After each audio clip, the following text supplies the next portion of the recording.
Hey internets, it's Jake from Mini Terrain Domain, and welcome to another live Dungeons and Dragons game. Tonight, I'm joined by three people, whom I don't know if I've played with. Daniel, I may have played with you before. I think I'm not positive, or maybe we were going to get a game together, but I don't think I've played with the rest of you. So I'm excited. Yeah. We are going to be playing Dungeons and Dragons 5th edition. And we are going to be playing in Matt Click's Homebrew World of Erenoth. And if you watched the Provokers campaign on A Fistful of Dice channel, our story takes place in that same world 1 year after the end of that series. So if you haven't watched it, head on over to A Fistful of Dice, and there's about 17 sessions, a year and a half worth of games on there. It's well worth watching. As I said, I'm Mini Terrain Domain. You're watching on Mini Terrain Domain. I make and show you how to make cheap dungeon terrain. So check out some of my other videos. And if you're into health and fitness, head over to facebook.com/fatjake2fitjake, where I've also got some stuff going on over there on my personal fitness journey, and I invite anyone along that wants to be part of that. So I don't want to take too much time on my introductions. Let's get to know our players. I want each of you to tell us who you are, tell us who you're going to be playing, and anything else you want to. And I'm going to start with Carol. I knew you were going to do that. Well, I don't have any kind of YouTube channel or anything. I'm just a player. Sometimes I run games for my grandchildren, but not too many yet. I'm playing Katu. She's a half-elf ranger. She's originally from the Uncharted Islands, way down south.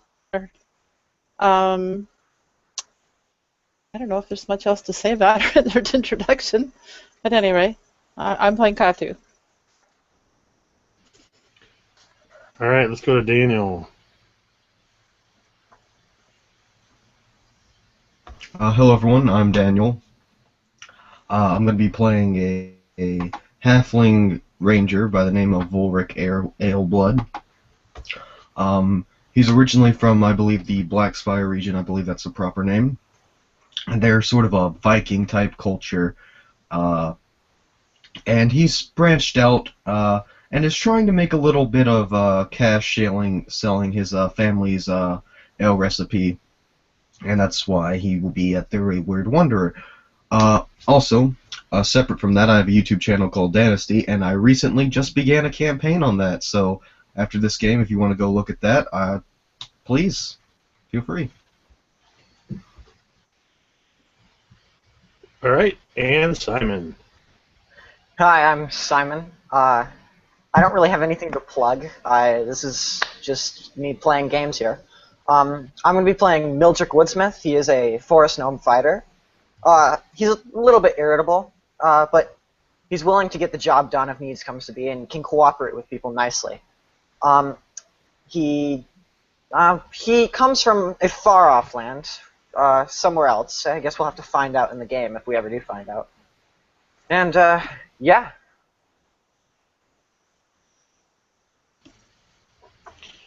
All right. So, you've all come from the places you are from with your various personal goals and agendas in mind. Adventuring is not new to you. You're not seasoned adventurers by any means, but you've been around a little bit. You've slayed a few bad guys, looted a few tombs and dungeons, and gained a few skills. But not necessarily enough to gain any kind of a reputation, and perhaps that's part of what brings you to the burgeoning new town of Newbrook in the Western Southlands. Just over a year ago, the town of Brook was decimated, and refugees quickly moved further northeast and began to settle around the region where the infamous Wayward Wanderer Inn and Tavern was located. And very quickly, these refugee settlements began to establish themselves. A quarry was dug, fields were planted, the Temple of Gethion was constructed. The refugees began to settle into some of their old routines and began to divide themselves a little bit. While the city seems to be a fair mixture of races and hierarchy, there are certain areas that tend to be a little more for nobility and some areas that are known for the lower caste. And there are still some remnants that you've heard, particularly around the temples. There's a new temple still under construction in Newbrook that is a temple to Tritherion, that rumor has it that one of the former Provokers has somehow invested in. There are numerous homesteads and farmsteads in the region. Rolling hills and grassland lends themselves nicely to the surrounding farmsteads. And whatever direction you came in from, you found overall a welcoming village and community. And you soon found yourself at the Wayward Wanderer, a massive, towering stone circular tower with jagged stone like broken teeth silhouetted against the sky, and newer structures built off of it with perhaps some rooms and kitchens and things like that. It's a fairly good-sized tavern with kind of circular in nature, of course. Several tables around the area. There's a kitchen and bar area off to one side, and as you arrived, you were a little bit perhaps surprised to find that for such a burgeoning new town, that this infamous location seems to be relatively sparse in terms of patronage. There's actually only 3 individuals besides yourselves in the tavern. A youngish-looking human, probably in his late 20s, is rag in hand, polishing the bar, periodically stepping back behind the partitions that separate the kitchen. There is a kind-looking halfling gentleman sitting in a booth against the wall, and a drunken dwarf at another bar stool up near the bar, and then the 3 of you. So I'm going to start with Simon. I want you to tell me, what is Mildred doing? Mildred, he's currently sitting alone in a table right in the middle of the bar, sort of trying to draw attention to himself, but he's not very good at it. He's currently flipping a hand axe in his hand, trying to catch it on the hilt. And at one point, he catches it right on the blade, cutting a gash down his hands, and screams as loud as he possibly can, over-exaggerating by a mile. And he notices that no one looks up to even care. So he just puts his hand axe away and goes up to the bar and orders a drink.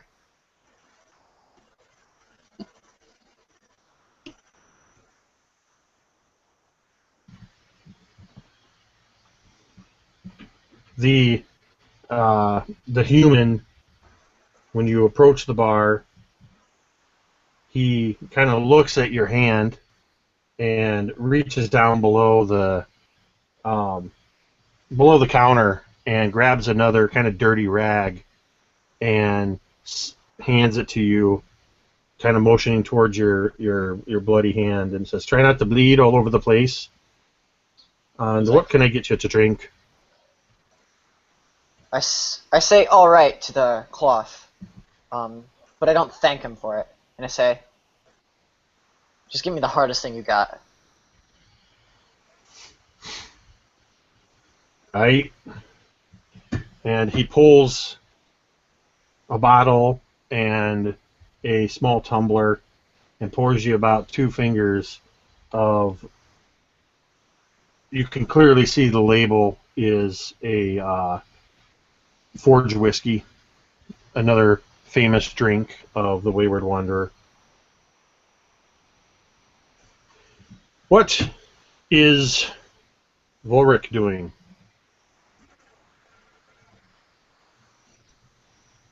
Ulrich would be sitting at a table with multiple plates there, as he's probably eating what would be his 4th or 5th course. And he looks around for someone to serve him as he finishes his last plate. Is anyone there? The human kind of glances over at you, and he kind of walks back to behind the curtain, and then he kind of comes back out from the partition of the kitchen, empty-handed, and looks over at you, kind of steals himself for a second, and just kind of goes, walks up to your table, and he says, "I'm sorry, sir, but I'm afraid you've eaten the last of what we had prepared for the day, and the cook's not here today, the rest of the day." Well, that is disappointing. You still have drinks, though, right? That we do. No, I've We'll not heard be able to have tale. that anytime soon. I've heard tale that you have a specialty drink. Forge whiskey, it would seem. Indeed, How much for we do. a couple glasses? A couple glasses at a double. Yeah. How much? That's a silver a glass.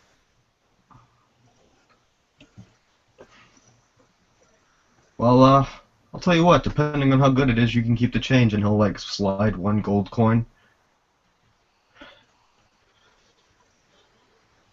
He takes your gold coin, looks at it appreciatively, walks back to the bar, grabs the bottle. It's about half full. Grabs a tumbler, and brings it over to your table. He pours a finger or 2 for you, and then sets the bottle down. And just kind of looks like waiting to see your reaction. And Volric is going to turn up the glass. All right. While that's happening, what is Katu doing? Well, Katu's sitting at a booth near the door, and she's got her big old wolf with her, so she's finishing up her meal and saying, "Kamaka, stay still." It gives Kamaka the leftover so that he'll sit there and not wander off and make trouble. And just kind of watching what all these other people are doing. When the server's done serving the other people, she kind of raises a finger and gestures him over. And just asks if she could have a glass of ale.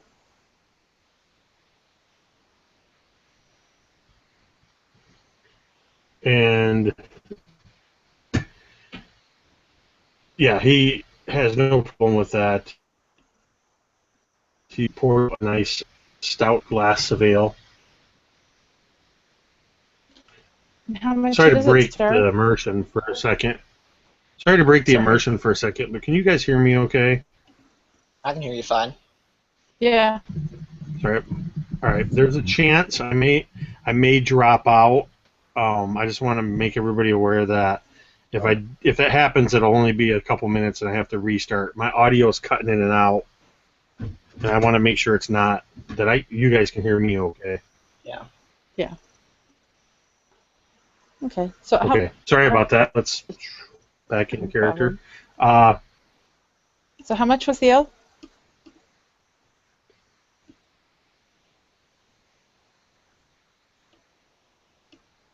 he kind of looks around and he goes, "A silver will do."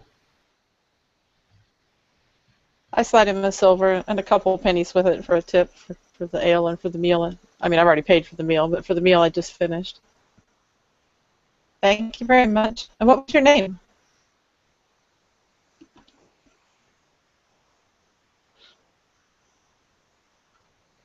I'm sorry, you cut out there for a second, Carol. Oh. And what was your name? Oh. The name's Tarek. Tarek Hummel.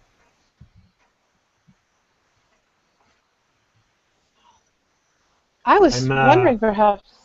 Oh, go ahead. Nope.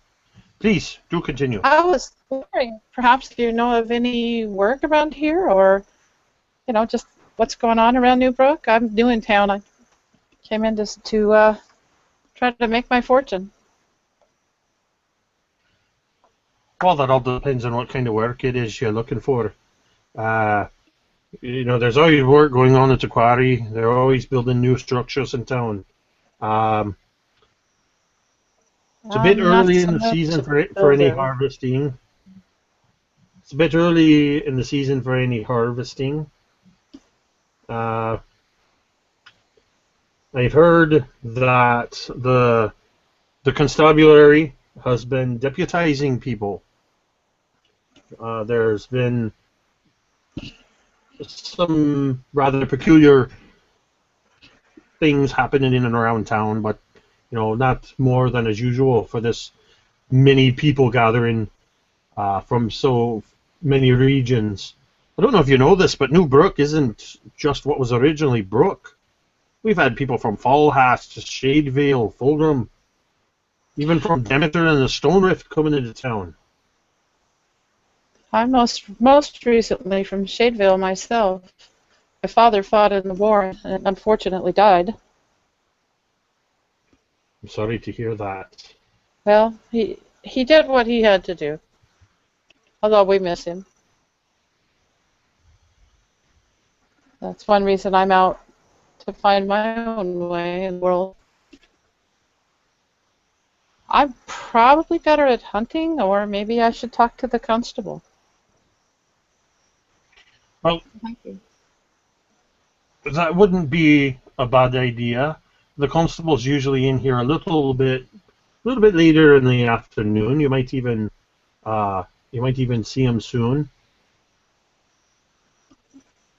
Okay, thank you.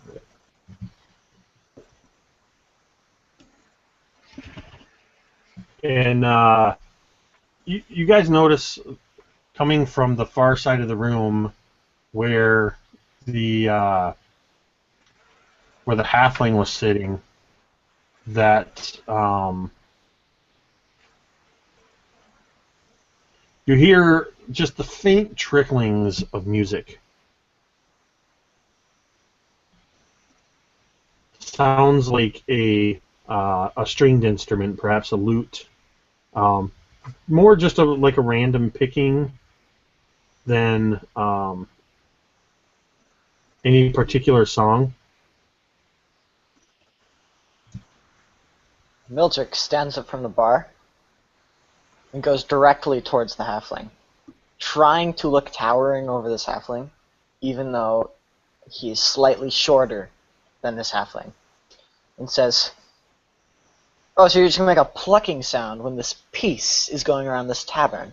I was having a nice drink before you started making that tum-to-to-tum."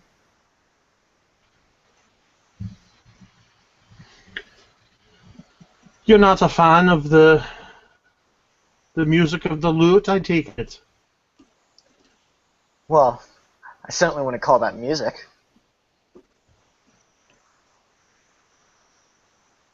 Well, this is just one form of music. Say what you must. Perhaps you prefer stories, I'm intrigued. legends, and tales. You I'm intrigued, look like the Catholic. kind of person. You look like the kind of person that hopes to have tales told about you one day. That I am.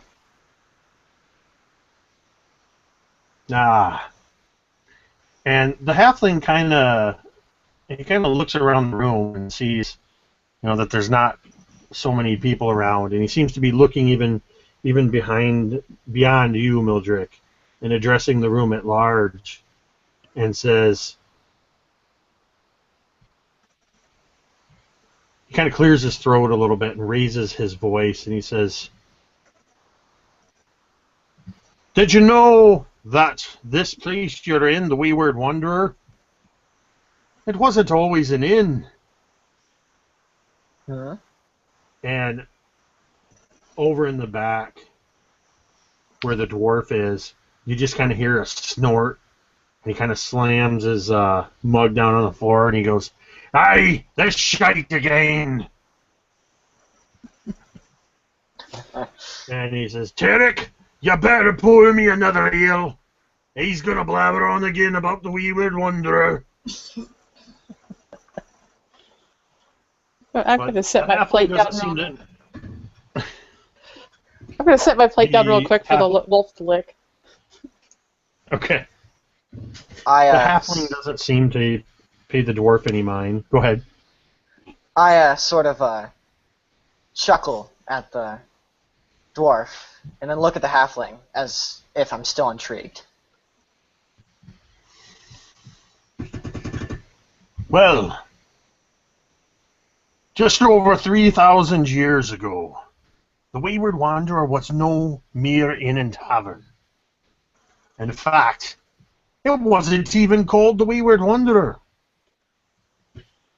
It was called Southreach, and it stood as a proud sentry on the southernmost borders of the Khazarian Empire. Built under orders of King Alburn of Spain, it housed a full garrison of soldiers in this very tower.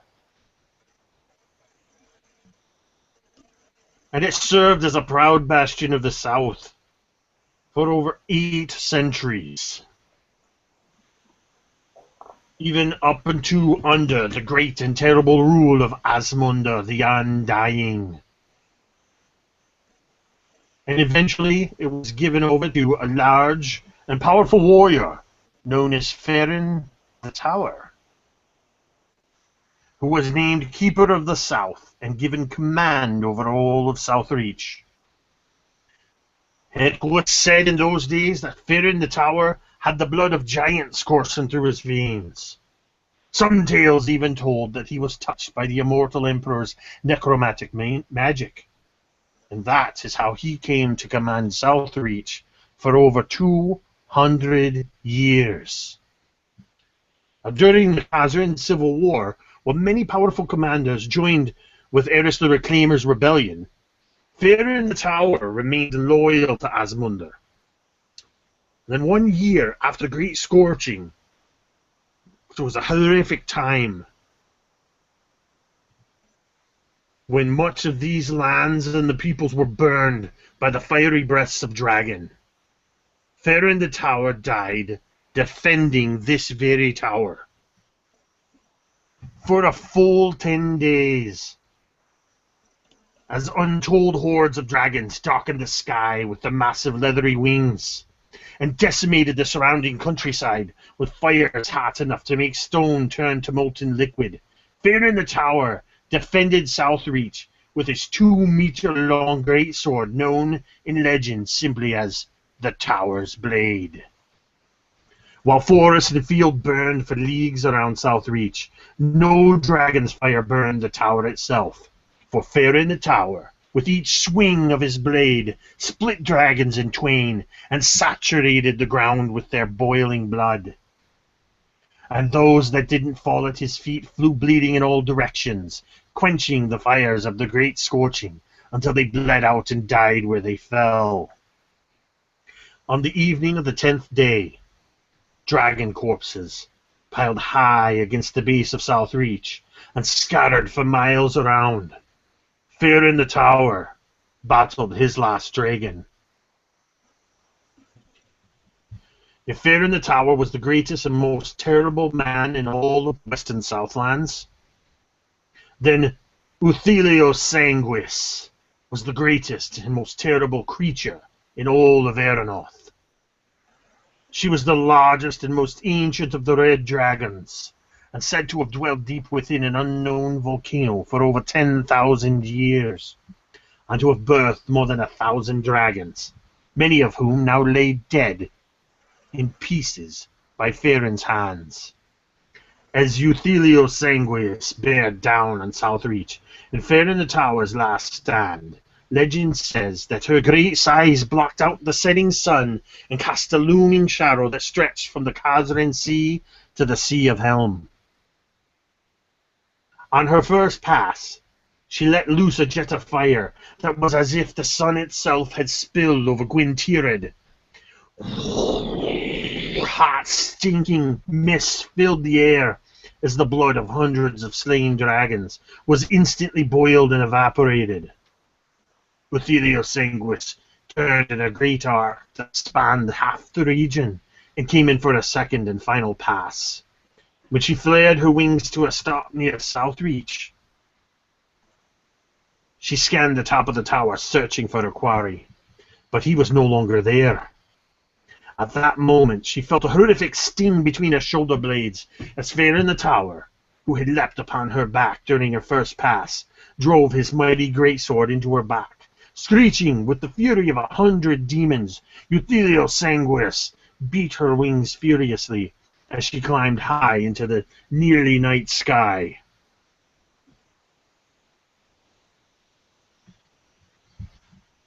Farron the Tower could only hold on to the hilt of his blade as the ancient dragon climbed higher and higher still. Soon the air began to grow thin, and Euthelio Sanguis's wings beat less frequently. With one great last rush of her wings, she leveled her bulk higher than any living being had ever been above the surface of Erenoth. In that moment, there was the briefest pause in the space between the blink of an eye, where no sound was heard, save one. The metallic ring of steel against scale, as Farron the Tower withdrew his blade from the dragon's back. With two mighty swings he severed both of Euthelio Sanguis's wings, watching as they floated away like two giant leaves on the wind. Euthelio Sanguis bellowed loudly, shattering the near-perfect silence and drowning the fading echo of the ring of Farron's blade. She bucked wildly, sending Farron into the air above her, and as the battling duo began to plummet back to the earth below, Farron wielded his tower blade as if it were a spear, and using the force of his own strength, added to the force of gravity, pulling him and his blade downward, he hurled the sword with all of his might at the dragon's heart. Again, steel rang out against dragon scale as the blade pierced the dragon and emerged from the other side. The last thing Farron the Tower saw was the light leaving the dragon's eyes. His now lifeless corpse falling downward and angling towards the mountains. Farron himself accepted the inevitable. He closed his eyes, unfolded his arms over his chest, and waited. It is said that the last sound heard in Gwyn Tyrred that day, at the end of the Great Scorching, was the sound of Farron the Tower crashing into the top of Southreach, demolishing the top 4 floors and burying himself in the rubble. For nearly 2,000 years after that, Farron the Tower's ghost roamed the halls of the crumbling tower, dragging his massive great sword across the stone floors behind him, forever haunting the site of his great and terrible death. That is, until the Bleakwalkers came and put a stop to all that nonsense. But that is a story for another time. At the conclusion of his story, this halfling who had begun kind of wandering in and around you deftly removes his hat from his head. And he walks over to you, Katu, and he says, "My dear, I hope the tale didn't frighten you too much, and I hope you enjoyed it." And he kind of bows, but he holds his hat out a little bit close to you and gives it a little shake. Katu's sitting there with her eyes rather wide because that's quite a story to her. Although she's been around a bit, she hasn't heard that many great stories. So she reaches in and tosses a couple of silvers into his hat and says, Thank you very much. That was a very good story. Come on, I'll leave him alone. She pulls her wolf back. I'm sorry, Kamaka's manners are a little weak. He deftly removes the coins from inside the hat and slips them inside his cloak as he passes over to Mildred, bowing low and giving his head a little shake. I do hope that story was to your liking. Mildred makes an audible laugh and says, "That was an amazing story. Now, I drink to that." And he walks up to his forge whiskey and downs the whole thing.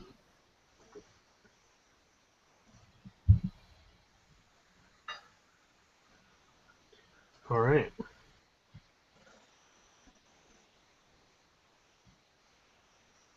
Seeing that seems to be the only action he's getting from you, he spins around and approaches Volric. You've been quiet. Did you enjoy my tale? Oh, I was soaking it in, good sir. Quite good. Here. And Volric is gonna take one of the empty glasses and use his shirt to sort of wipe it clean, and then pour a glass of forged whiskey for him, hand it to him, and then put a gold piece underneath the cup.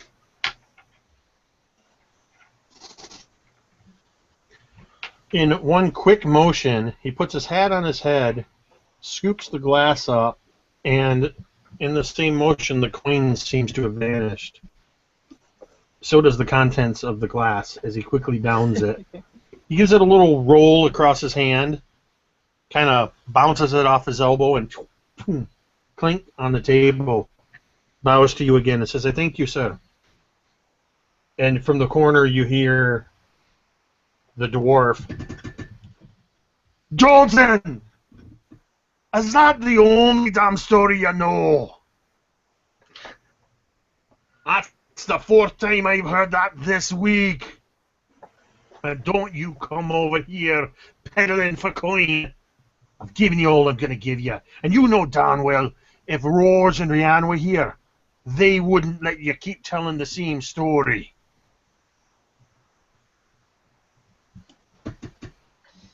And Tarek just kind of says, I kind of like it. Mildred stands up and says, who are these Rorge and Rianne we speak of?" Tarek speaks up. He goes, Rose and Rianne, actually, they run, this is their place.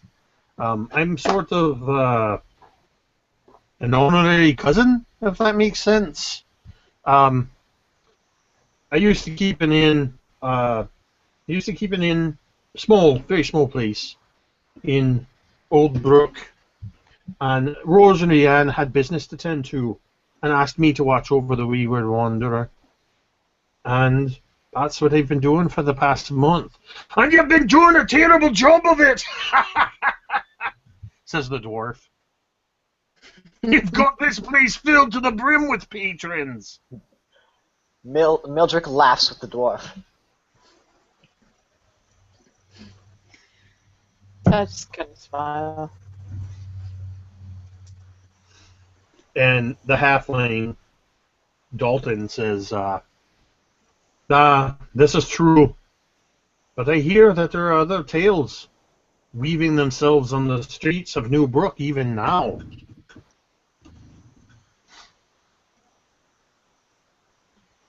And you hear the sound of voices approaching at the door. And in short order, 4 human men, all wearing black cloaks with red markings on them, all enter, and they're kind of talking amongst themselves. One of them gives kind of a laugh, and And they walk in and they look around, letting their eyes adjust to the dimness of the tavern. And they walk right up to the bar then. They notice the three of you, and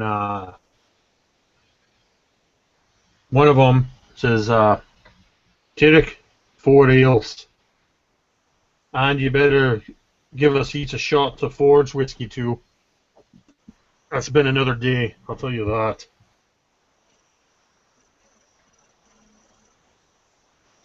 And the one who spoke turns around on his bar stool, and he just kind of, he's not really looking at any one of you in particular, but he's just kind of looking at each of you in turn.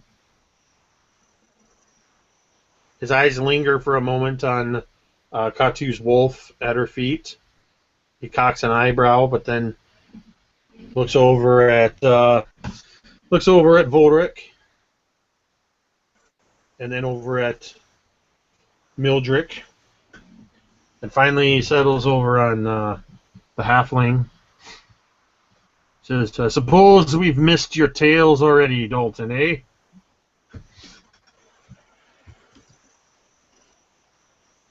Aye, that you've done, Constable.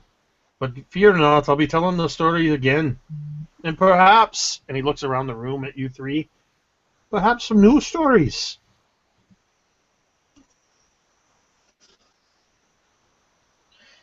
Mildrick says, "What's so special about us?"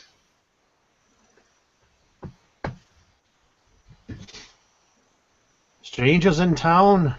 Who knows what you bring with you? Fair point.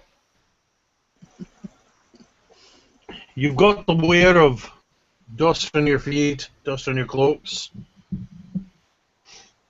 You've got the marks. Somebody who's looking to be a part of a story. That's all I'm saying. And if that should be the case, perhaps I'll tell that story. I think it will be the case. And the human man at the counter just kind of looks back at you guys, and he says, "As long as there's no trouble, we shouldn't be having a problem." I'm going to get up and approach him. Visitors are always welcome in town. Go ahead. I'm going to get up and approach him and just say, "I heard him call you Constable, and I heard that you were looking for perhaps people to help you with something." He kind of gives you another look. "The name's Constable Warren Bath, and I'm the chief of the Brooklyn Constabulary here in Newbrook. And from time to time I find it necessary to deputize individuals to assist in police work. The constabulary is still a bit new, and with people coming in from different regions, it's a bit necessary to have people that can relate to the different," and he kind of looks around and kind of takes in the halfling and the gnome, the different peoples. They each bring with them their own unique problems, if you know what I mean. And then he kind of quickly just kind of shakes his head and he goes, "My apologies, I'm not implying, of course, that any of you are prone to causing any problem here in town. Just would like to keep it that way. I've got enough to deal with as it is."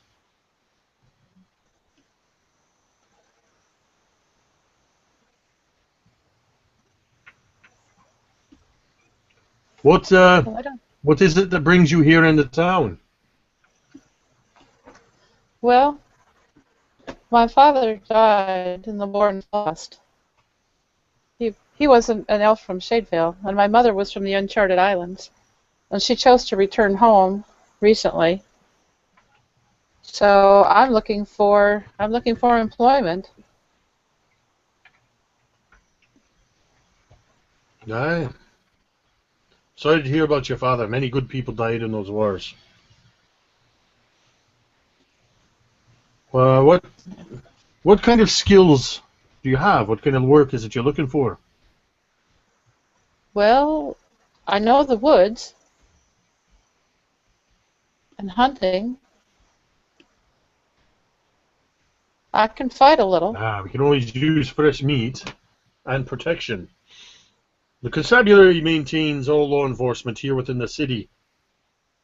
But the Southern Range Riders, you may see them around town. You might be interested in talking to them at some point. The Southern Range Riders are noted for their green and gold cloaks, and they are rangers that patrol the outer regions, particularly to the south, where the greatest threat from the Gavolt, barbarians, putting it mildly. But they haven't given us much trouble since the original problems, but old hatreds die hard. But I dare say you may want to look to get yourself established here in town, get to know a few people, get a bit of a reputation, a good reputation, before somebody's willing to necessarily employ you in the law enforcement field, perhaps. Yeah, I nod thoughtfully. Just kind of taking it in. Mildred stands up and says, I'd like to make myself a reputation, but I have one question. Jake, you said that there was 2 men there? There's 3 other human men with him, all wearing the same uniforms. I point at the 3 other men and say, they're all quiet. Why haven't they been talking?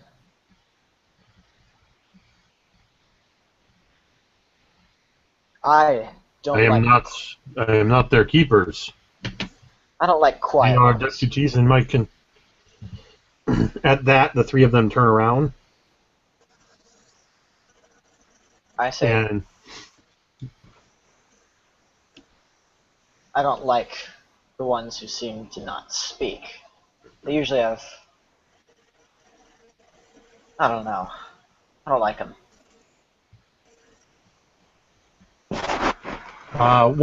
One of the men takes a big drink of his ale and slams it down on the bar and kind of, I don't care for those who speak too much. And he kind of steps forward so he's looking down at you. Little man are speaking too much. Mildred does his best to look intimidating, even from his sides, and says, we'll just speak up a little, and I'll stop myself.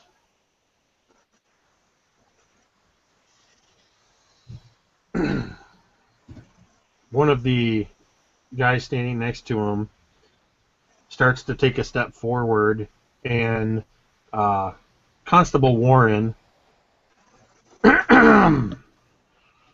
boys, we are here to keep the law, not to cause more problems. You've got to understand, sir, that we are very busy keeping the peace in this town, and if we want to take a break at the tavern and not say anything, well, that's our business. Mildred says, all right. All right. And orders another forge whiskey. It's about this point when Volric will walk over. You keep saying more problems, as if you have some already. Anything outside the normal? He kind of sizes you up a little bit. Well, wherever you have more than a half a dozen people gathered, you're going to have problems. And he kind of looks around the room as if gesturing, and he kind of makes a pointed look at Mildred, as if saying case in point. Tempers flare. Questions of property seem to be a big issue. Overall, we're a pretty peaceful town, but things have been getting a little out of hand, more than we've ever had to deal with in the last month. We've had fights break out, but, well, to be perfectly frank with you, we're not used to dealing with murder. I would hope most people So don't that have would to get explain accustomed for to it. why yes. That would explain why we're a little bit frayed around the edges.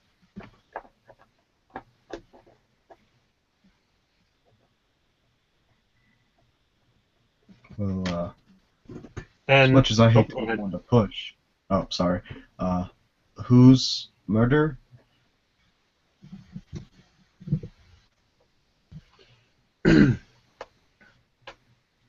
Murders, actually.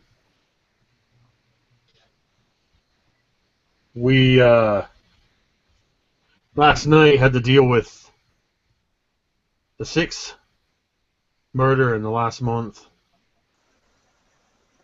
It was a young lass from one of the refugee camps. In fact, they've all been from the refugee camps, which is a bit weird, unusual. But, you know, to be perfectly honest, some of the refugees are the ones that give us the most trouble with causing fights, trying to find their place in town. But as I said, we've never had to deal with outright murder before until this month. And the door to the tavern suddenly bursts open, and a teenage boy, human, wearing a cloak a little bit too big for him and similar in black with the same red markings but no hat, comes running in and runs up to the constable, and he kind of looks around at you guys all standing there, and then he kind of leans in. The constable leans down, and he whispers something to the constable, and you hear, you catch the words, "Another one." And Constable Warren looks up, looks at his men and says, "Finish your drink, boys. Looks like there's been another murder." And he just looks at you and he says, "Well, duty calls. We're going to have to look into this. Stay out of trouble." And as they kind of start to head out the door, you hear him just to the teenager, he goes, "I told you to stop wearing my cloaks in public." And then they head out the door.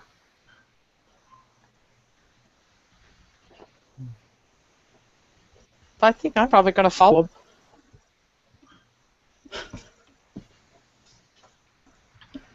Come on, Kamaka. Let's go see what's up. You guys going to come? Look at the other two that are obviously new here, too. Mildred stands up and says, "It's going to be fun, isn't it?" and starts walking towards the door. It'll be interesting. Certainly. As much as I don't want to, I must admit there's a dark intrigue surrounding this. I believe I'll go. Yeah, I thought so.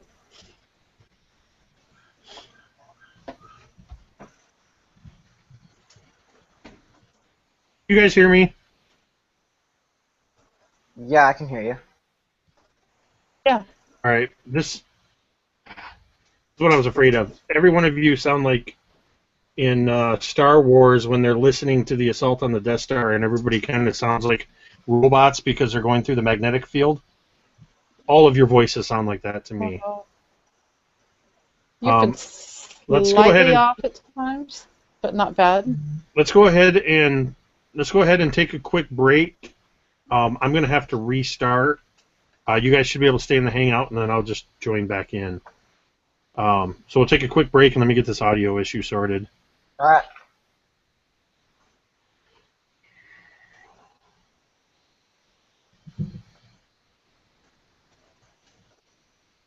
Yeah.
All right.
Oh boy.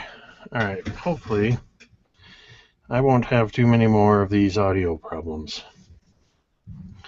Seems like that happened last game. I had an audio problem. So I apologize if you're watching. And we had to interrupt at that point. I was getting a little distracted right there as we were getting ready to deal with the constables because I couldn't understand what everybody was saying. I suddenly realized that was a problem. I was going, that's why we don't always know when we're supposed to talk. Because Jake can't hear us. Yeah, I noticed. Well, it wasn't the whole time. It was just right there at the end. You guys just all started sounding like robots, and it started when you were talking, Carol, and then when the others talked, I knew it was a bigger problem. Yeah, I didn't get anything on my end. It sounded perfectly normal everywhere. I hear very slight, sometimes garbling when Jake speaks. Otherwise, fine. Yeah, it was like every so often. All right. Well, what I may do is when I start talking again, when we pick up, is I think I might cut my camera. That should limit any bandwidth issues. Yeah. Are you back, Daniel?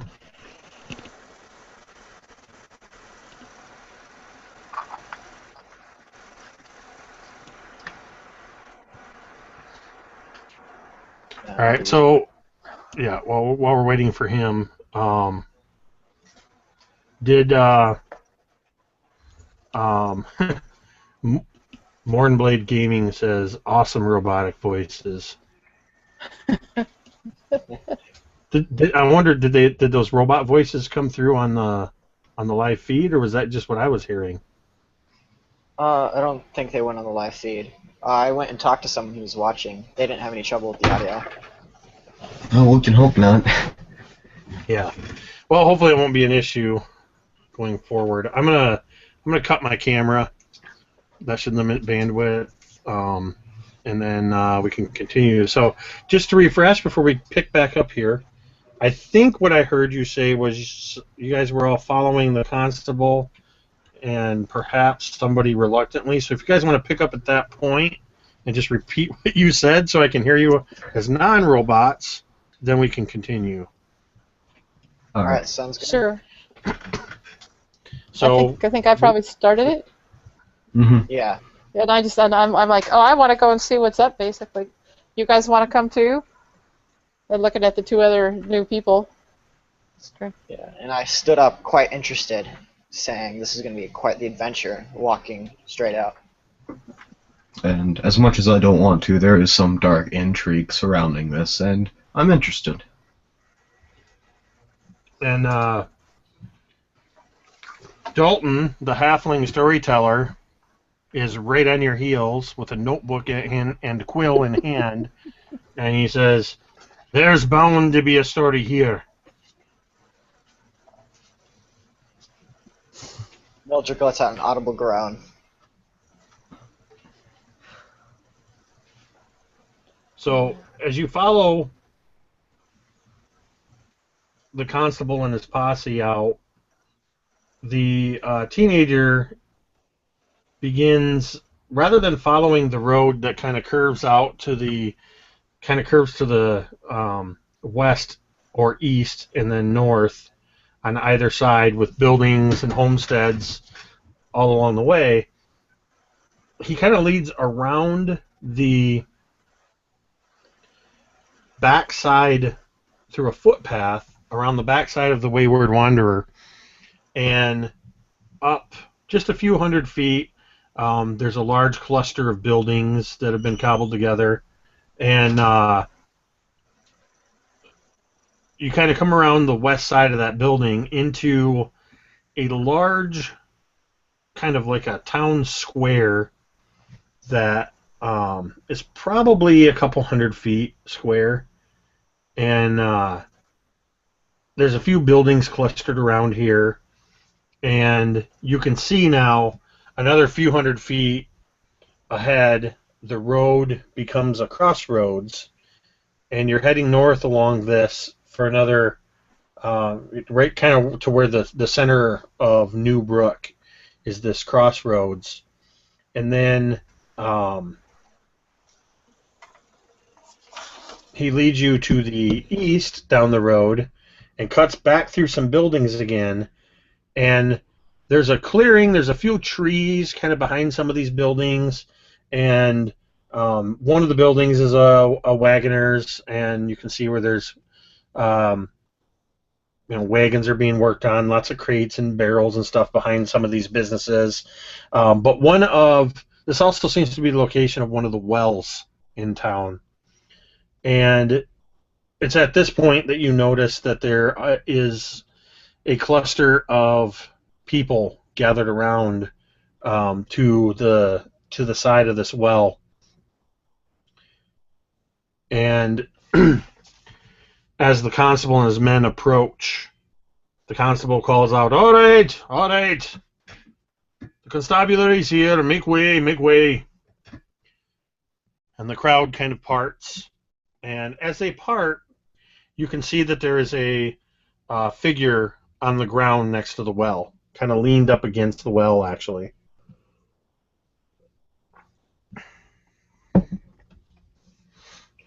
I walk straight up to the edge of the crowd, as close as I can to the body, and just try to see every detail about that thing.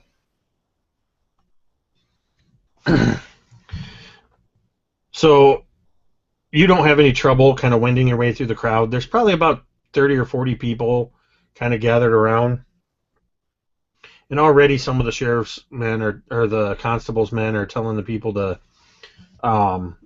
get back to work. You got stuff to do. And as they're doing this, you get a couple moments where you can clearly see as you kind of come out of the crowd, you're kind of there's a little bit of space, and then you're kind of at the feet of the body of what looks to be probably young, late teens or early 20s, young man, kind of no shoes, raggedy clothing, but the body is very pale, almost alabaster white skin. The body is leaned up against in kind of like not so much a seating position, but almost like they were their legs are pulled up, like they were trying to like they were backed up against the the well. And the most startling thing or striking thing about this body is the eyes are wide open, the mouth is agape in a look of terror, and the hair, which is about shoulder length, unkempt, is stark white.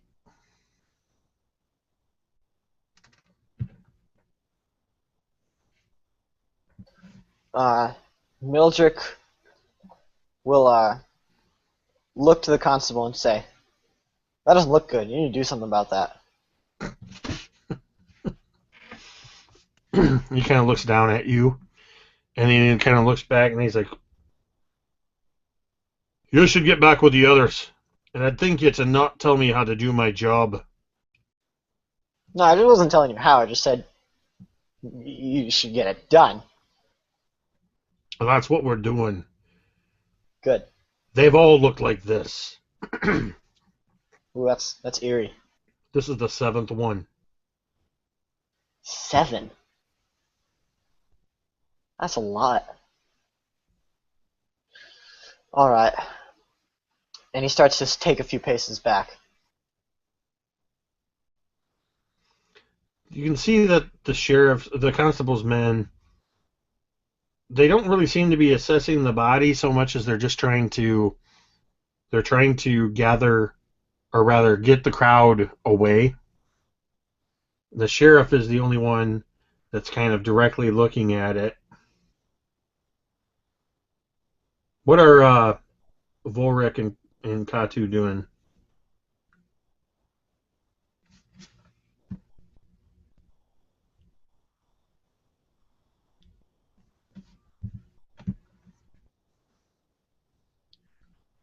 Carol, I can't hear you.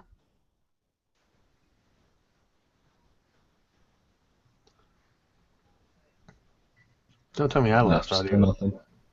Oh, okay. So Carol's got audio problems.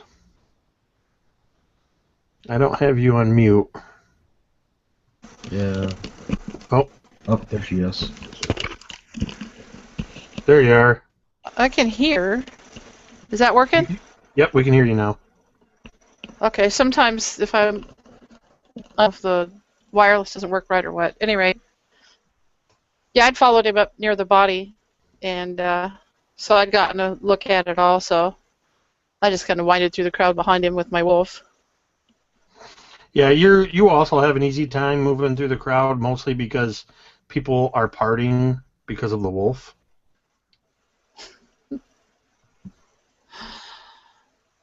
I don't know if there's any way that my wolf can help me examine this to tell me anything about it. A very keen sense of smell, but I don't know if how to use that. Why don't you roll perception for your wolf? Okay. Okay.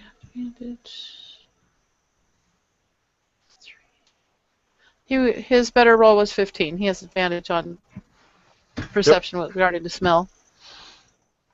So your wolf kind of sniffs around the body a little bit. The sheriff, or I keep calling him sheriff. I guess I'm just going to call him a sheriff from now on. The sheriff constable, Warren, he kind of looks down for a second, like he's going to say something, and then he just kind of catches himself, and the wolf sniffs around a little bit, and then begins to kind of sniff around the well. And however your wolf would normally direct you, like, I don't know, would it take off in a direction, or would it kind of like bark at you or howl at you or not motion, like, nudge you, like lift its hand up and signal, come here? No, I think he'd probably come and nudge me with his nose and then start off in a direction with purpose, but not leaving me behind, kind of keeping an eye on me. So I imagine that's exactly what this wolf is doing, is it's kind of sniffing around, and it begins to kind of nudge you off to the east just a little bit. And this area you're in is only a couple 100 feet square. The whole town is maybe a mile across at most. So we're not dealing with great distances in this town. So I'm like, I think the wolf senses something here. Let's go follow him. Does anyone want to come? Mildred perks up and says, "Ooh, a lead."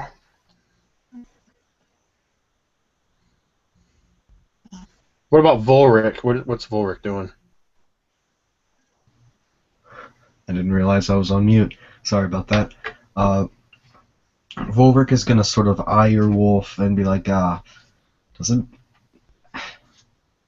I won't question it and follow you. I've had him since he was a baby. He won't hurt you. I'm not worried about that. And he'll just shake it off because he's probably seen stranger things. The constable seems to be actually relieved to see you kind of wander away. And I should point out that it is getting on toward late afternoon.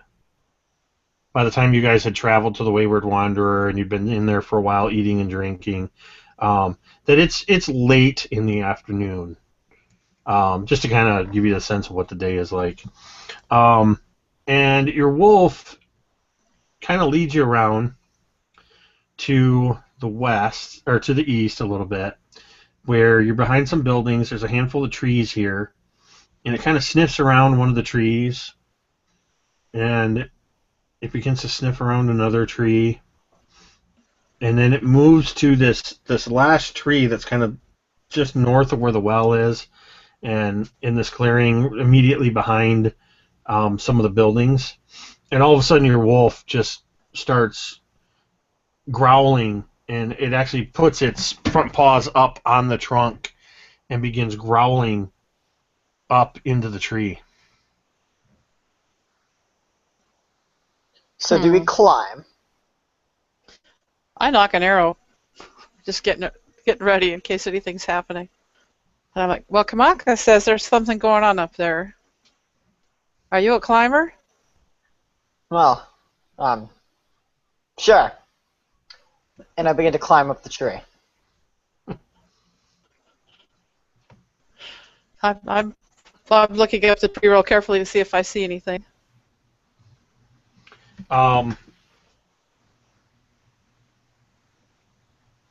Give me a perception, investigation, something like that, whatever works for you. Okay. What kind of a gnome are you, Mildred? Are you a forest gnome? Yeah, I'm a forest gnome. Then climbing this tree will be no problem for you. Yeah. So investigation, you said? Yes, both of you can do investigation. All right. And Volric, you can as well if you're following what's going on here. I was about to say, Bulwark will give you a little leeway and then attempt to climb after you on the tree. Brave souls climbing into a tree, not knowing what's up there. I don't think I'm that brave. Where are my dragon stats? No, I'm just kidding. I'm not quite as foolhardy as my comrades, I guess. I wanted to say brave for myself. What's that? They say there's a fine line between bravery and stupidity. I'm past that line. All right, go ahead and roll it. I didn't. Sorry, the investigation roll? Yeah. Yeah, I got a 13. Got 11. 14. Okay. Well, you all see just before he leaps onto the back roof of one of the buildings, you see a young teenage boy who's similarly clad, barefoot, kind of raggedy clothes. He leaps out of the tree onto the back of one of these buildings and scrambles up onto the rooftop and begins running across the rooftops, leaping the gaps between the buildings. Mildred's going to instantly ensue in chase.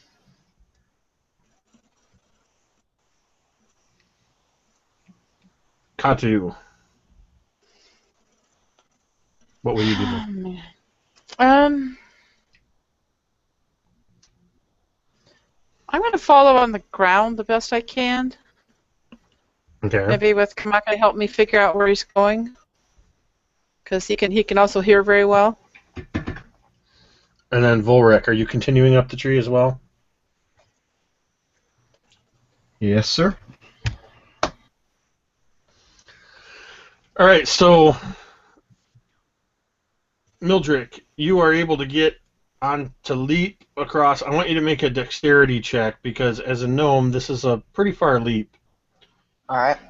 So actually, I'll let you choose if you have an athletics ability that works for you, or you can do a dexterity check. Whichever one is more favorable for you, go ahead and do that. Can I do acrobatics? Sure. All right. 25.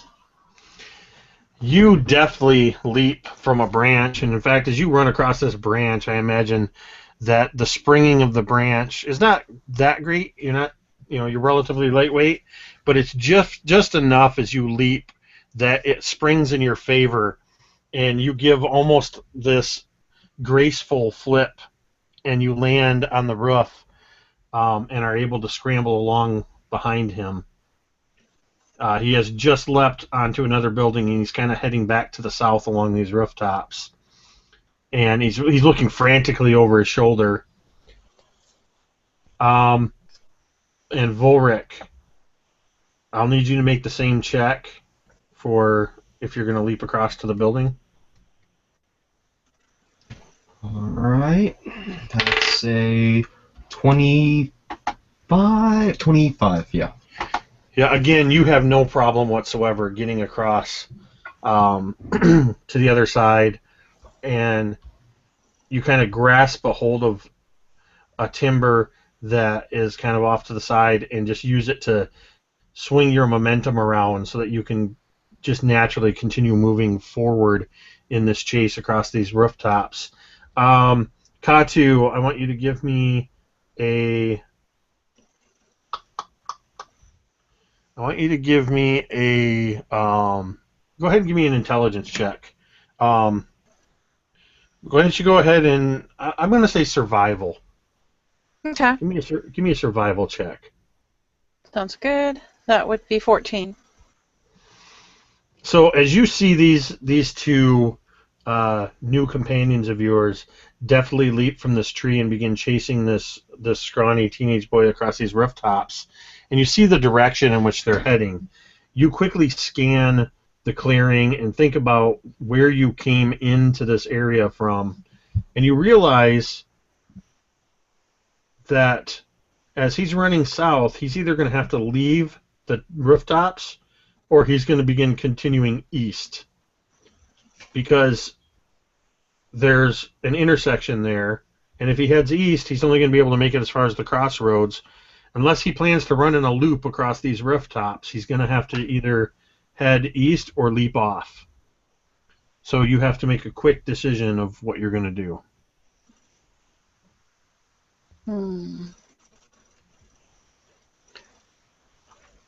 I'm going to head east, but I'm going to tell Kamaka to follow him, because Kamaka can smell him and hear him easily, and keep up with him on the ground.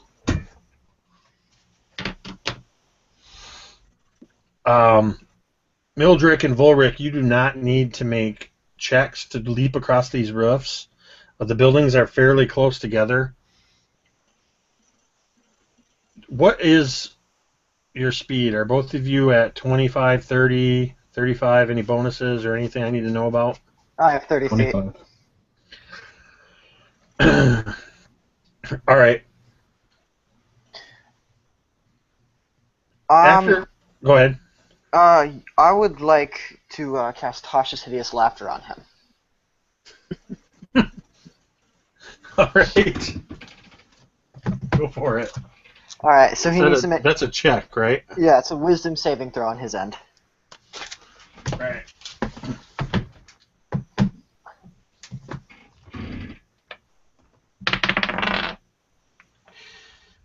He fails. All right. He begins to laugh. So as you kind of leap across a building. He leapt across the first one. You guys each leap. First Mildrick, and then Volric, and then he leaps to the next building. And you guys are getting kind of close, but you can see the same choice that he has to make, Mildrick, that he's either going to have to leap off the building, or he's going to have to kind of turn and go to the east, and he's just leapt onto that corner building. And he seems to have made that realization. I got to figure out which way I'm going to go, and he's kind of undecided.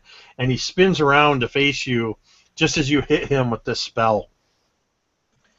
And for a second, he just looks totally frightened, and then he's looking at you, and he just starts. He snorts so hard that he just blows like a hillbilly snot rocket all over the place. And then he just doubles over, and he's just like, I was going to go that way. They're right there. I could have gone this way.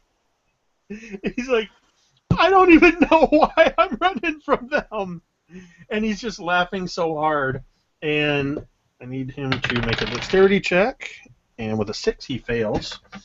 And you hear him just go, this huge belly laugh, and he throws his head back. And as he throws his head back, he falls over backwards off the edge of the building.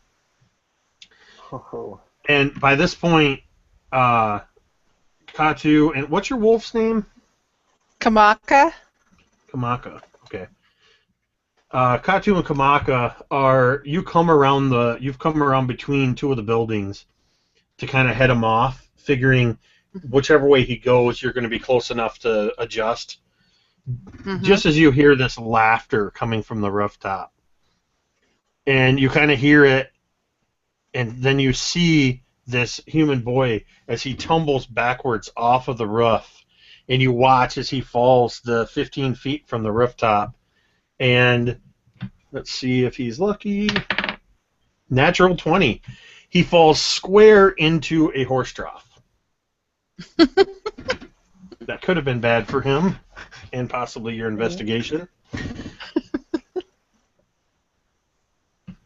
And he... Is this near me? Yeah, you're probably the closest at this point because you've just come around. And he comes up blubbering, and he is still kind of laughing. I'm trying to remember what breaks Tasha's hideous laughter. It's if he succeeds on another wisdom save. Okay, he didn't take any damage because he landed in the water. So he's still laughing. He's blubbering as he kind of sits up, and then he's just, as you come around, Katu, and by this point, Mildrick and Volric, you've reached that point where he fell off, and you're looking down, and you see this kid just sitting in this horse trough, and there's a couple horses tied up nearby that are kind of, they've backed away as far as their leads where they're tied off will allow. And he's kind of splashing in the water. He's just and what's the DC on that save? 14. Yeah, he's still laughing. Yeah, I'm gonna jump in the horse trough right after him. Yeah. All right, Me and Kamaka are gonna come through. I want an acrobatics check. All right. 12. That is good enough. That you land in the horse trough next to him. There's not a whole lot of room in there now with a human and a gnome in the horse trough, but yeah, I'm gonna quickly start to try bounding him with some of my rope in the horse trough. Okay. It's a little challenging just because he's not cooperating. Not that he's struggling, he's just laughing hysterically. And you guys are both soaking wet. And then, let's see. Oh, good Lord. He's just laughing. He finds this all hilarious. Yeah, so you're able to get him bound up in no time at all. Volric, what are you doing? Volric has stayed up on the rooftops and has produced a short bow, about the same size as he is actually, and is has an arrow knocked and is just waiting for the worst to happen. Is he all right down there? I yell up, "Yeah, he's fine." All right. Well, you've got this human. This just picturing this gnome has bound this laughing human up. And I'm just standing there watching. I put my bow away and tell Kamaka to just wait. And what are you gonna do with your captured prize now? I imagine Mildrick is taking this super seriously. This is like, we just probably caught the murderer. So I drag him out of the horse thing, and I let the spell end, so he doesn't have to laugh anymore. Slap him in the face and say, "What do you know?" I'm like, hold it, he may just be a witness. Go easy.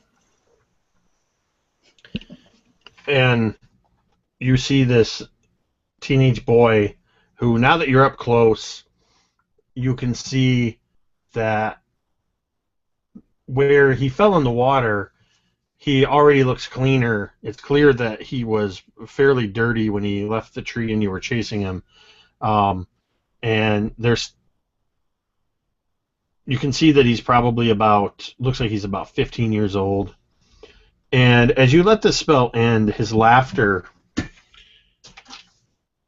shifts maniacally almost from this.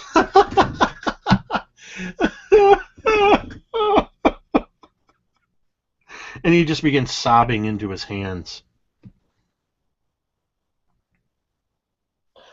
I stand up from him and say, and motion to Katu. You can deal with this.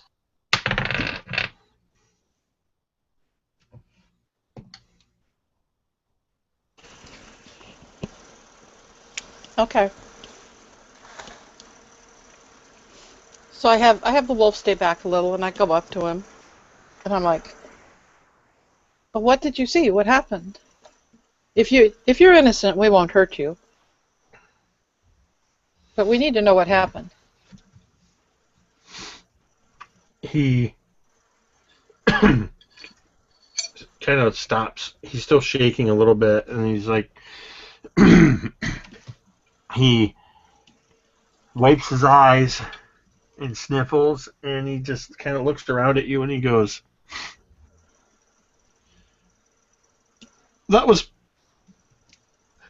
Purd. Yeah. I'm the last one left. The last one of what? The last of my friends. And they've all been killed by... I don't even know what it is. Did you see anything? Not with Purd. That was Purd back there. Mm-hmm. I didn't see what happened with him. But I saw Alyssa 2 nights ago.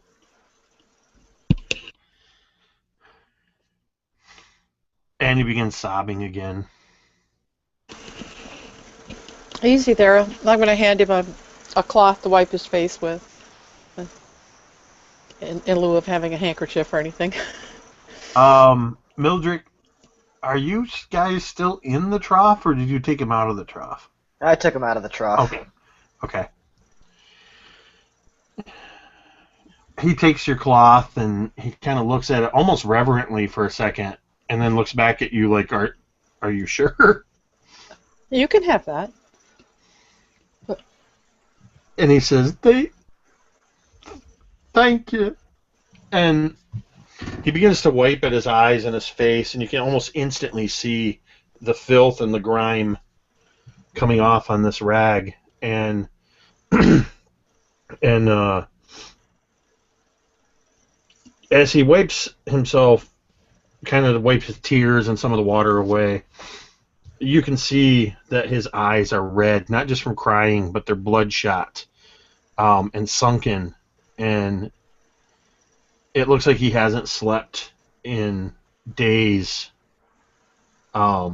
He's shaking, either from the cold of the trough, or from fear, or who knows what. Could you? Yeah.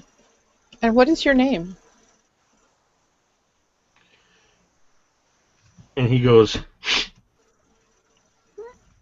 they call me Click. Can you? I'm the last of us. Yeah. I kind of pat him on the shoulder. Can you tell us anything? Maybe we can help you. What did you see? I saw Alyssa die, and I've seen each of their bodies. I just wanted to see it leave. It? What is it you saw? I don't know. I think it may be their souls. If that makes sense. Not a lot of sense yet, but maybe we can figure it out. Have you ever seen a soul leave a person's body when they die? I can't say that I have. I've seen more than I care to. Please, before it's too late, can we just through here? We don't have to go there next to it. I just want to see. And he kind of tugs on the ends of the rope, like he's trying to get over toward the between the buildings. Not trying to get away. He's like craning to see. What do you guys say? I say let's go with him and see what he wants to show us, what he's looking out for. We need some information.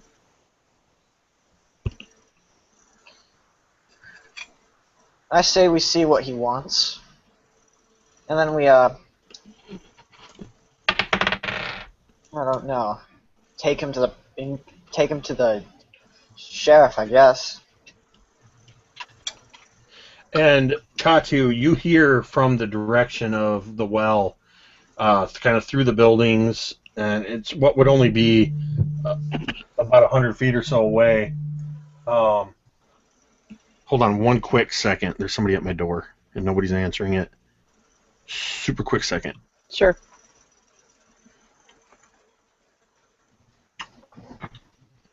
All right, I yelled at my son to go get it. All right.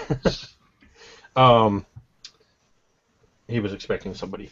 You hear, Katu, you're the only one that hears this, but you hear the sheriff's voice, and you hear, "Great Givion's ghost!" I sprint as fast as I can over there. You didn't hear anything. Oh, I didn't hear it. Only Nope. Katu heard it. Alright. Yeah, so I'm like, I I think the sheriff's found something. Let's go see. But we have to take the little guy with us too. We have to take Click with us. Alright. Come on, Click. All right, I'm going to head that direction. Are the rest of you going as well? I am. Sticking on the rooftops, Brook will follow. Yes. Oh, you're Okay, still. actually. That's All right, I forgot you were on the rooftop, so I just gave you advantage on passive on that. Well, I don't know why I rolled. That's a plus. Anyway, so you would have heard that as well, and you can actually see from the rooftop you're on. You can see the well, and you see the sheriff and his men kind of move away from the body, and Katu and Mildred, as you come around just through the buildings, you see them kind of step away from the body, and you see the body kind of arcs a little bit, and you see the head kind of tilt back, and a bluish light begins emanating from inside the mouth, and then you see, even in the light of the afternoon, you see the light is bright enough to illuminate the surrounding area, and it's an orb probably about the size of a fist, an orb of light that suddenly, as soon as it leaves the body kind of drops back into the position it was in, and it just begins kind of hovering around the body a little bit, and almost, you guys can't see me, I'm making hand motions like you can see what I'm doing. I keep forgetting my camera's off. Anyway, it kind of hovers along the body a little bit, and then it shoots off through the buildings to the south. And the sheriff and his men just kind of look. I mean, it's so fast, it's just like, and it's gone. And seeing this, right where you guys are kind of between the buildings, Click just slumps. And he goes, "Well, that's it then. I truly am the last of us. What do you want to know? I'll tell you anything if you can stop this. Whatever it is." I'd sure like to stop it. Mildred speaks up and says, "We need to run some sort of like holy ritual. This is not good." "Are you a cleric then?" No, certainly not. But we need to find someone who is.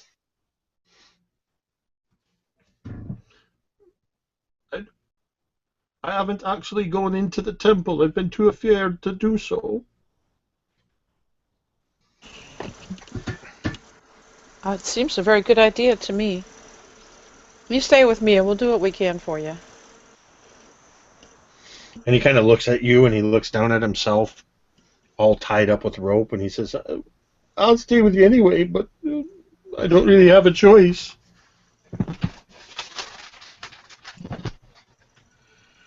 Do you think we need to keep him tied? I don't think he's killed anybody. I'd keep him tied, but it's up to you. And when you say that, he goes, "You think I killed him? Why would I kill my friends?" Well, we didn't know who you were. It's just a precaution. I'm trying to stay alive. If you saw what I saw, you wouldn't be standing around either. Do you have any idea, Click, why you and your friends would be targeted? Did you all see something before this started happening? We didn't see anything before. It was after that they started dying. And I didn't even see it until Alyssa.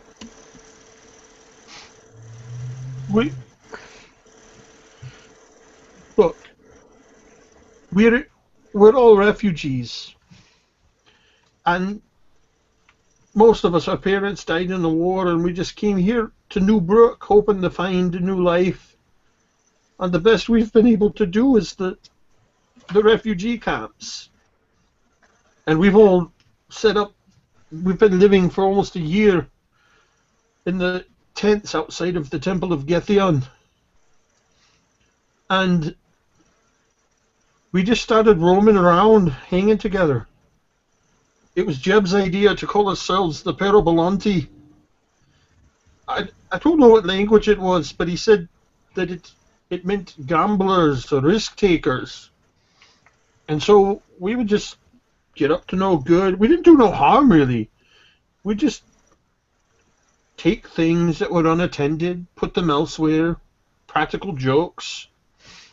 It wasn't until we heard that bard's tale that Jeb got the idea to go inside the tower. Oh, and what did you do in the tower? Did you know that his story is true? That story about the giant man fighting all them dragons. Mildred bursts out laughing and says, "True?" I know it's true because I've seen the tower's blade. I've held it in my hands. That's what we did up in the tower. Are we going to believe this? I say to everyone else.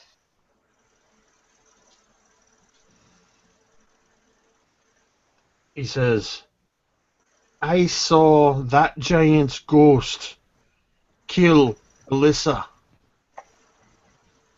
I saw it with me 2 eyes, and I'll never forget that look, that sight that I saw. Don't you dare tell me I didn't see it. I think we need to speak with the cleric. Are you sure it was a ghost?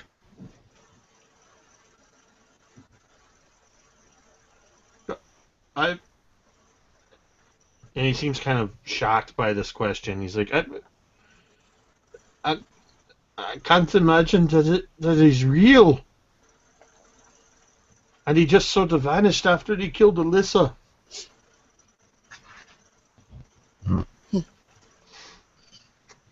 Listen, I don't know about you guys, but I don't believe him. He goes, I can show you the sword. Show me. I told you, I've held he it. saw something. We took this sword from the top of the tower, and that's when all this began. I can show you the sword if you don't believe me. Then let's go see the sword. I don't think I want to see the sword until we speak with the cleric and we'll get more information about the tower and about that story to find out if there's any truth to it. I'm just double checking. The tower is definitely within a mile of us, right? The tower, which is the Wayward Wanderer, is probably... let's see...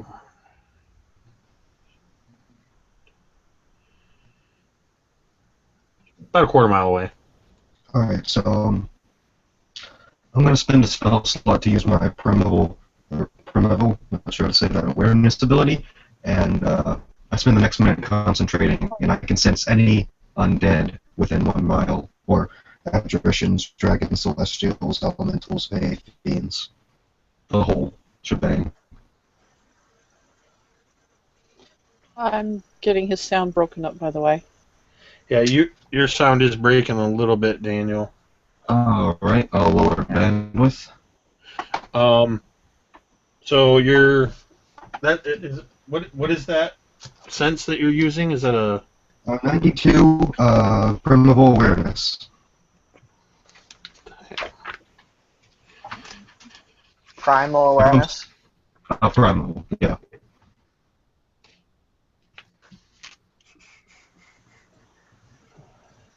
If I'm so bad, I may have to reload or something. It's not too bad right now. Alright.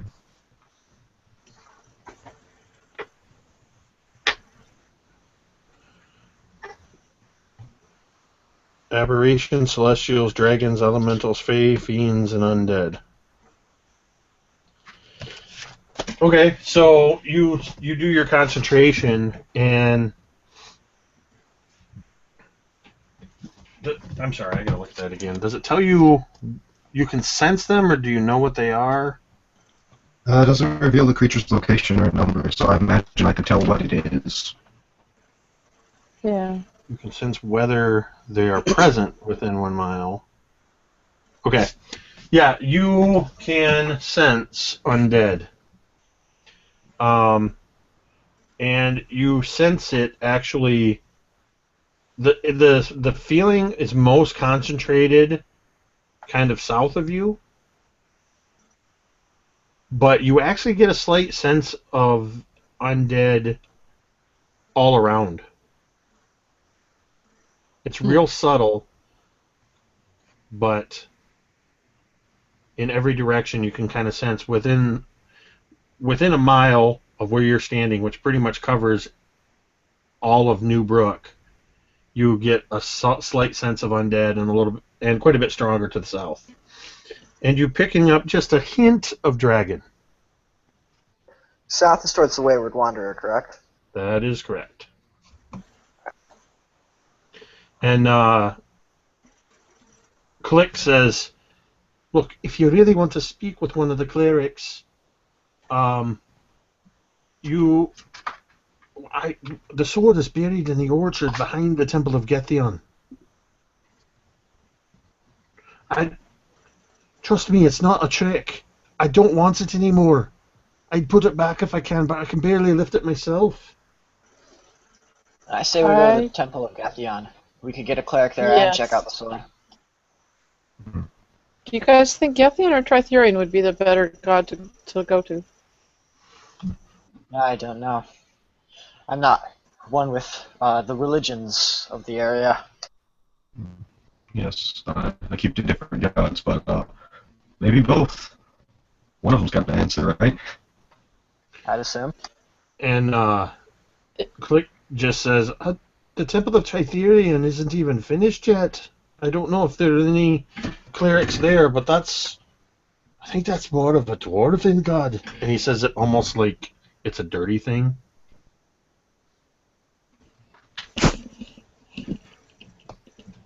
There's something wrong with dwarves. But I'm not judging. I'm just saying that's just kind of their thing, I think. I just know Gethion. Alright. That's what I've always known. Then Gethion might be the better choice. I think, yeah, we go to Gethion first. We can also check out the sword there, as I said before. Alright. You guys want to head to the temple. That's where I'm going. The sheriff and his men are pretty occupied with the body, and you guys have been kind of in between the buildings, so you can either go talk to him or you can bypass him and just kind of go around through town, whatever, however you want to go. As I pass by him, I say, "You're doing your job, right?" Did you untie the boy, or is he still tied? I left that up to Kadu. Well, if it's up to me, I would untie him. Okay.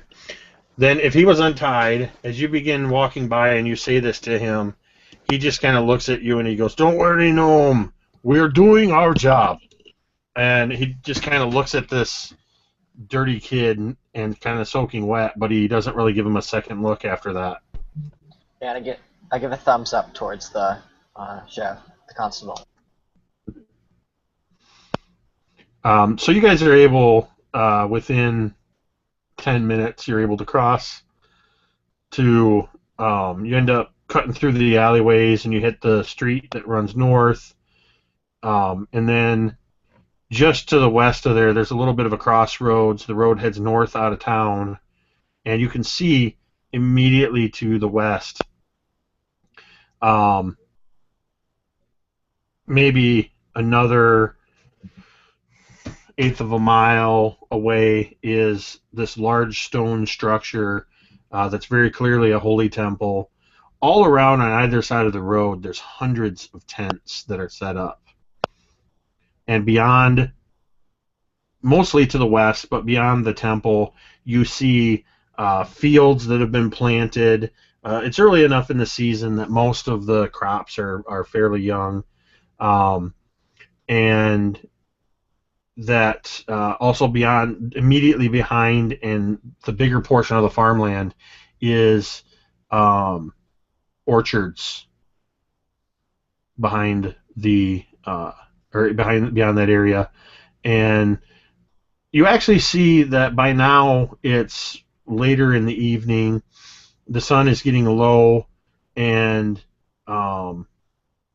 workers are coming out of the fields and out of the orchards, and most of them are heading into the refugee camp, and you see a few of them are heading the road and kind of wandering in towards you can even pick up scattering of their conversation, talking about hitting up one of the other smaller taverns, and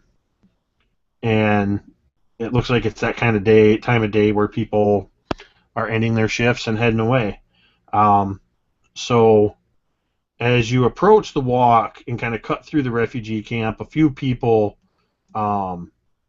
couple people say, kind of give nods to Click. One of them says something along the lines of, "I haven't seen you in a few days."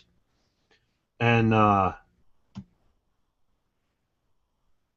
halfway up the pathway that leads to the temple, Click starts to veer off toward the orchard. Do you want to follow him to the orchard, or do you want to go toward the temple? If he starts going towards the orchard, I start to yell at him, "Hey, you're not going to follow us. We're going to take you back in bounds." And he kind of comes back in close to you, and he says it quietly, and he says, "I told you the sword is in the orchard." I say we go to the cleric first. I'll get the sword later. They don't know about the sword.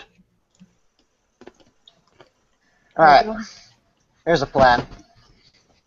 How about you two, and I point towards Katu and Valrich, go to the temple, look for clerics. Me and Click here will go dig up the sword. I don't think it's a good idea. Not with murderers around. Better to stay together. Maybe. But do we want to go to the sword or get a cleric first? Personally, I'd rather see this sword of legends as it be.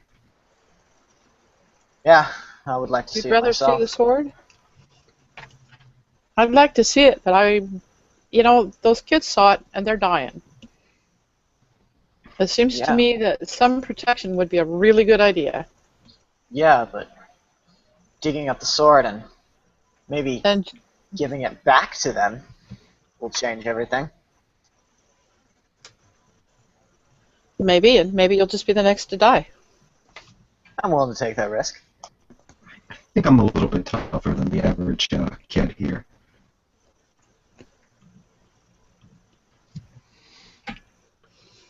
So you guys are all wanting to follow him into the orchard? I guess if they're going to follow him into the orchard, I will too, but I ain't touching that sword. Alright. All right, so he begins to lead you to the west side around a small copse of trees and into the orchards, where you begin wending your way through cherry trees, and he moves all the way through to the northwest corner where some of the smaller cherry trees are, and there seems to be less evidence of the workers even having been over here, and maybe this is why he picked this spot. And he goes into the back corner, and there's even actually at the back, very back side, kind of where the grasslands come up to the edge of where the actual trees are planted in rows. There's some area where there's some brush piles and some like fallen logs and things like that. And he kind of goes around behind this large fallen log, and he begins digging in the soil. And a few moments later, you see him kind of tugging on something, and he pulls a moldy old cloak out with much difficulty from behind this fallen log, and you can tell there's something heavy wrapped inside this cloak. And he kind of looks around and looks past you out into the orchard area, making sure that nobody can see anything or can see you guys back there. And then he motions you, "Come on." And he starts to unravel this package, and you see this sword. It's there. I'm trying to find the picture of it. See if I can share it. My screen's not behaving. Okay, so you see this sword that is easily, just like the storyteller said, 2 meters long. Massive great sword that is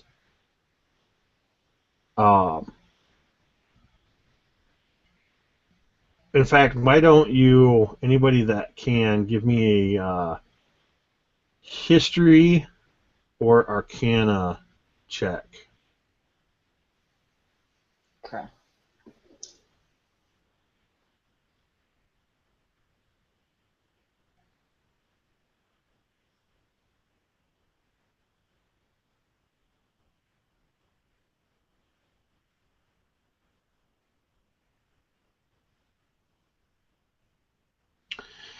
So you just see this amazing steel sword that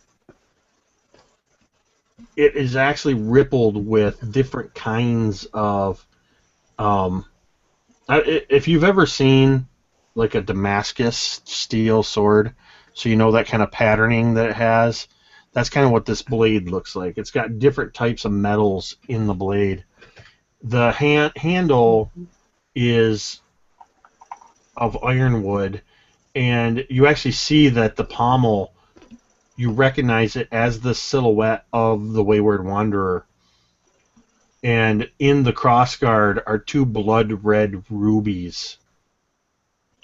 And you can see immediately why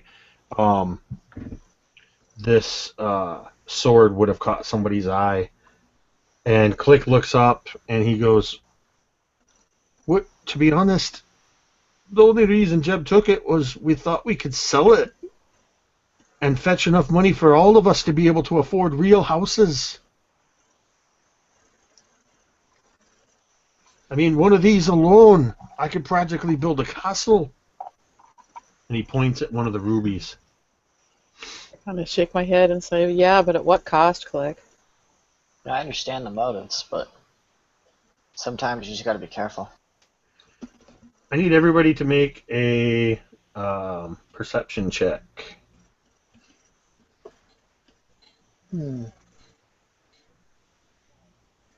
8. With modifiers, it comes up to 20. Got a 5.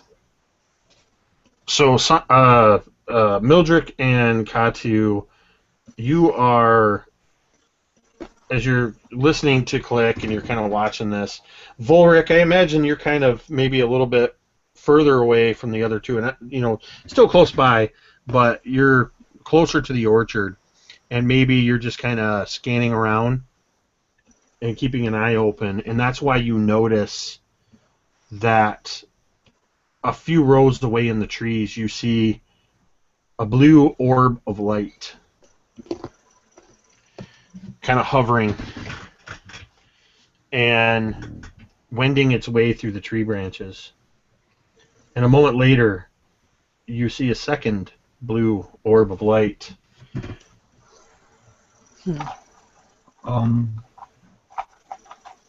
Click. That's your name, right? Hi. Can you describe what those souls looked like earlier? Oh, as I saw them leaving their bodies, they were like blue balls of light. Like those? And I'll point. And when you turn the point, you see that the two orbs are now 4. And as soon as you point that out, Click gasps, and he looks for a second like he's about to spring up, like he's gonna bolt, and he actually just freezes to where he is. He just like he can't move. Like you see him struggling, like he wants to move, but he can't make himself move. And in a moment, the 4 orbs are now 7 orbs. I'm gonna take the initiative and attempt to grab at one. Okay. 1 second. I forgot to open up all my supporting documents when I restarted. So, you are going to attempt to grab one of these blue orbs of light, which are moving pretty close to you. They're all they're like oversized fireflies. They're just the way they kind of move.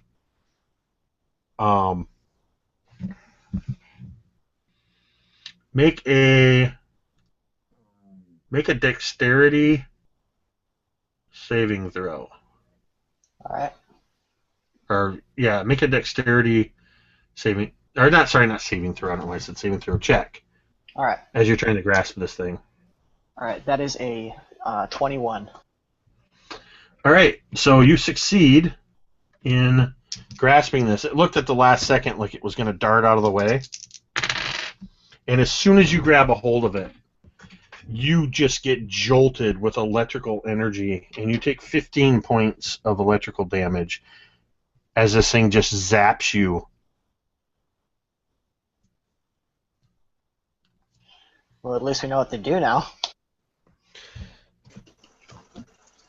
And they begin to... They all actually kind of move in around Click and kind of hover around him. A couple up near his head, a couple by his shoulders, one is flitting around his hand, and he's just kind of holding his hands up. And you even see one kind of alights on his hand, but doesn't shock him. And the fear kind of leaves his eyes. And he just kind of looks at you, and he says, well, I guess this is it. And you hear behind you, in the middle of the orchard, this guttural, just this guttural yell that sounds almost as if it's made up of multiple yells, and has it has like a horse quality to it, like a hoarseness, not like the animal a horse, and sorry, I've got too many screens open. I've lost something. Where did it go? Oh, jeez. I'm sorry, I forgot how to computer. It has this guttural quality to it, as it just goes, and it almost, as you turn to the sound, you expect to see the trees in the orchard. You expect to see them go flying as this 9-foot-tall spectral image emerges from the ground. But nothing but they kind of move in, the leaves kind of move as if the very yell was a small wind that blew them. And you see this ghostly image of this giant man, fierce looking. And he looks around at all of you, and he begins to stride toward Click. And for a moment, he reaches up to his back like he's going to grab something, and it's then that you notice the empty scabbard on his back, and then his fist clenches as he looks around and begins to move toward Click.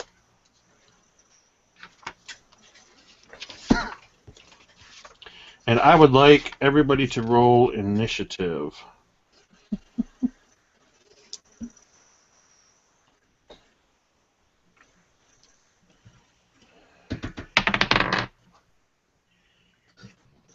Great.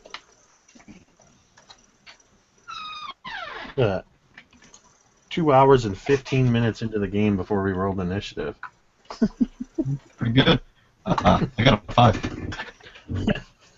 I got an 8. I got 12. I'm wondering if it's possible to talk to this thing. All right, who got 12 was Mildred. And Kachu got an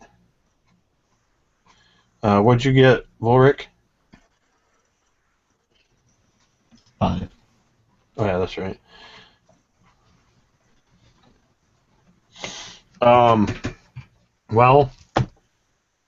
This ghostly image of this monstrosity is top of the initiative order and strides right past your group. I need everyone to make a dexterity check if you are going to attempt to move out of his way. You don't have to, but if you want to move out of his way, make a dexterity check. Now, is he headed towards Click? He is heading right towards Click. I got a 19. Alright, you're good. 13. I don't think I'm going to move out of his way.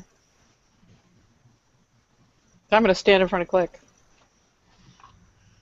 And I want to try talking to it. Just in case it can hear me. How are you standing? Like, what's your demeanor as you're just standing there in front of this 12-foot ghost, or 9-foot ghost. Sorry, he just got taller. This 9-foot ghost. Yeah, he did. This growing ghost. I'm standing firmly. I've got an arrow knocked, but I've got my bow down, but I can pull it up really quickly if I have to. So I'm not overtly threatening. All right, so Volric and Mildrick, you quickly move out of the way of this giant ghost, and you can feel a coldness as he moves past you. I'm probably stupid. And he steps to you, and I want you to roll me a charisma charisma roll. Add your intimidation.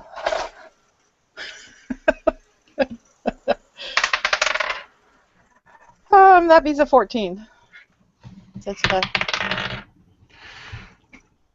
Wow. Okay. This massive ghost figure stops in front of you. And he bends down easily 3 to 4 feet to match your height until he's right in your face, and you see through him, but you can see this massive and aged face of this man who through this ghost, you can see that this was the ghost of a once partially human man and possibly giant. And he just looks into your face, and his ghostly jaws open as he goes and bares his teeth at you. And I'm going to say to him, "Sire, I heard the story of your sword. These children took it without knowing. We would take it back if that is your wish."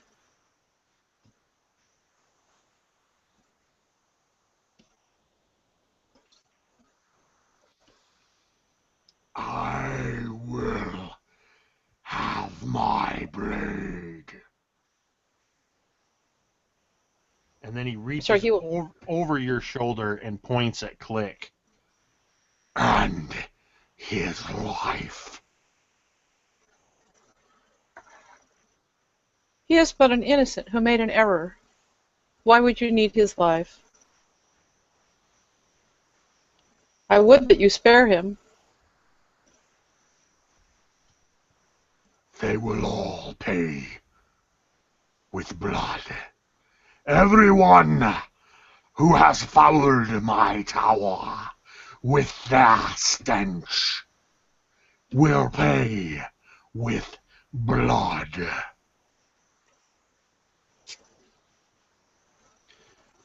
I need you to make a dexterity saving throw. Me? Yep. What a surprise. Ah, nat 20.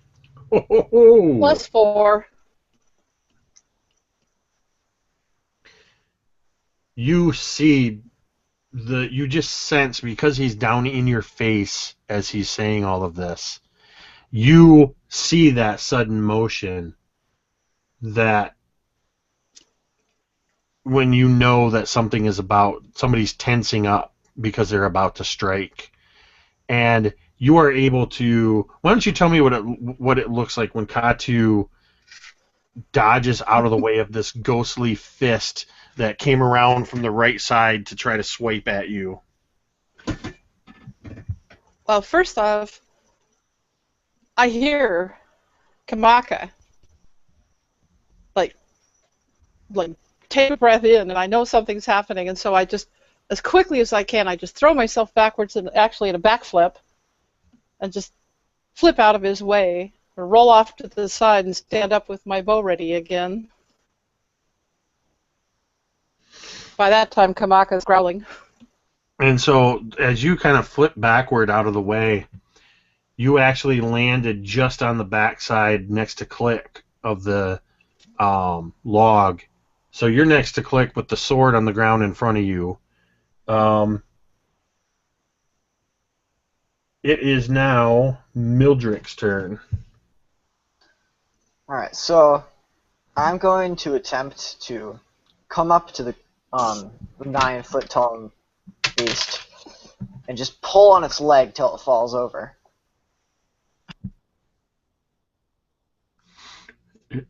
Okay. Go ahead and give me a strength roll. All right. I just got a vision of a like a puppy grabbing at a man's ankle. Yeah. I got a 19. Really awesome. All right, because I'm gonna treat this as a strength contest. So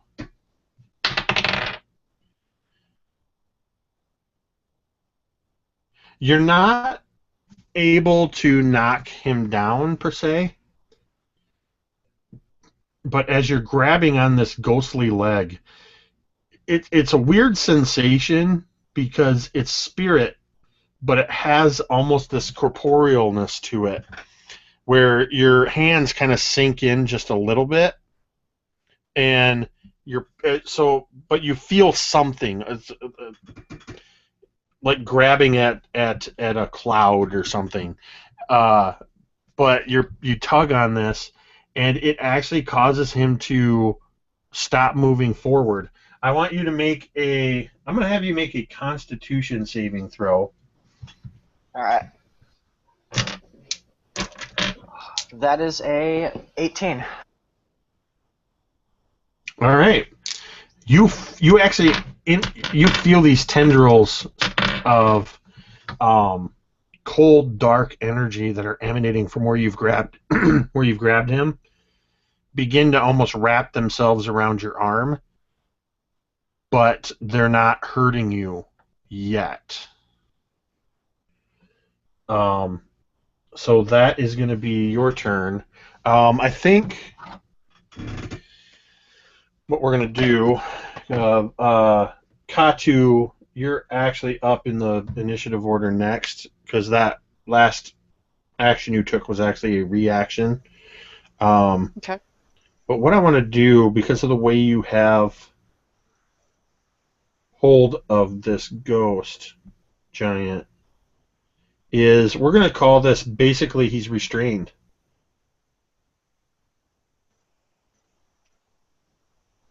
So Awesome. any attacks on him are going to have advantage.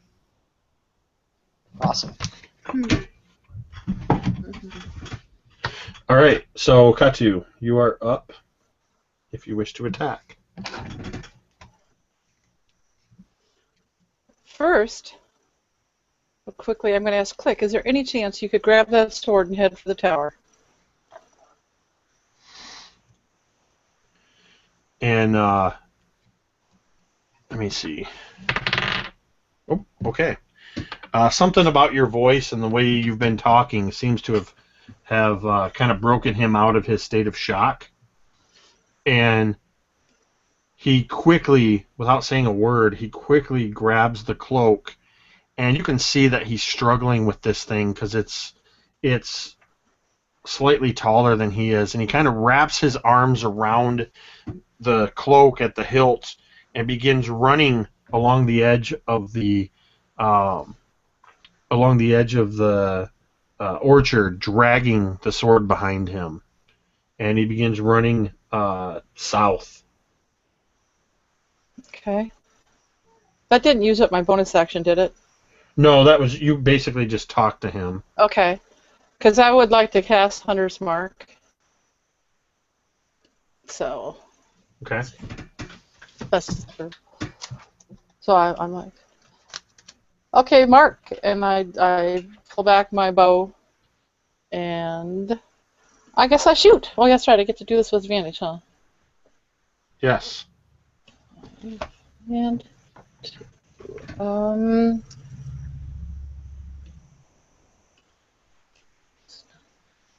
that would be 14 on the better roll. I assume that probably doesn't hit.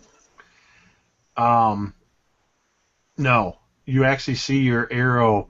It seems to almost slow down as it gets towards his form, and kind of ricochets off of this like spectral chainmail that he's wearing. Great. Does my wolf's attack count against my attacks?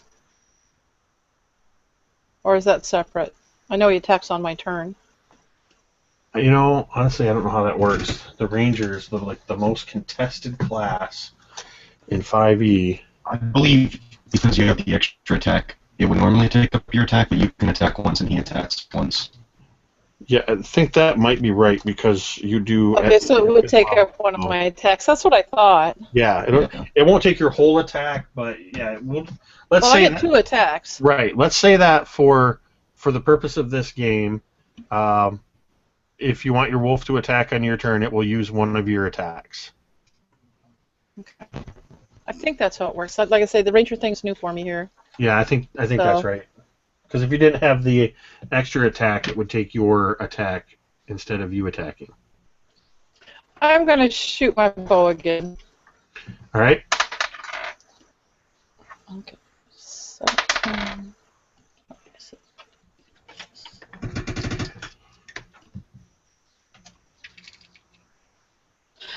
26. Does that hit?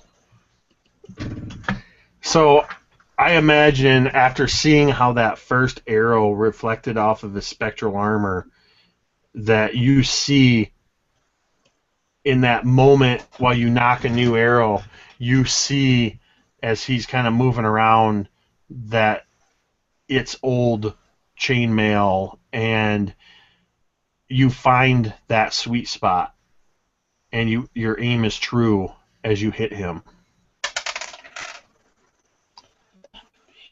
That would be 13 damage.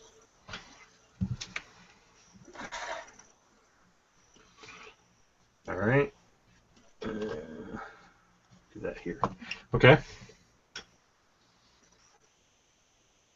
And he seems surprised that anybody was able to do any kind of damage to him.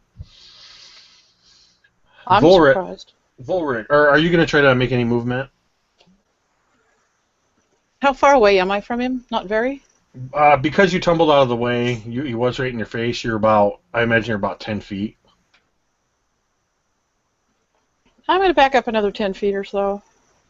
Okay. I don't know if that'll actually make me any room or not, but... All right, and then Volric, you're up. When I move, I'm not going to move south, though. I'm going to move kind of off to the side to see if I can draw him after me instead of Click.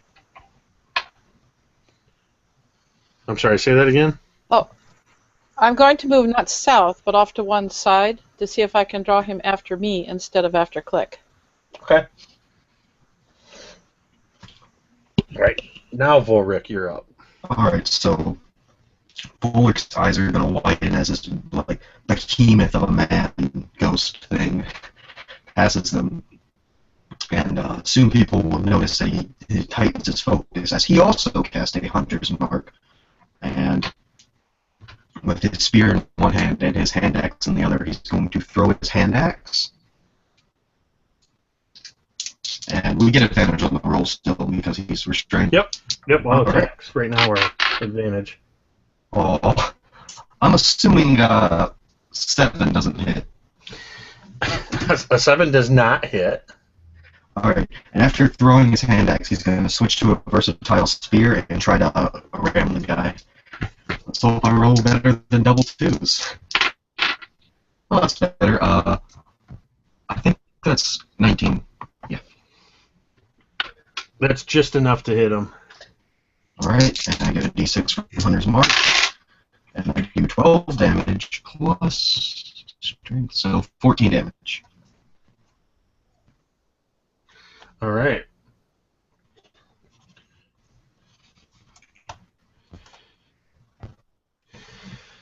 So it's back to Farron. I need another strength check from you, Mildred.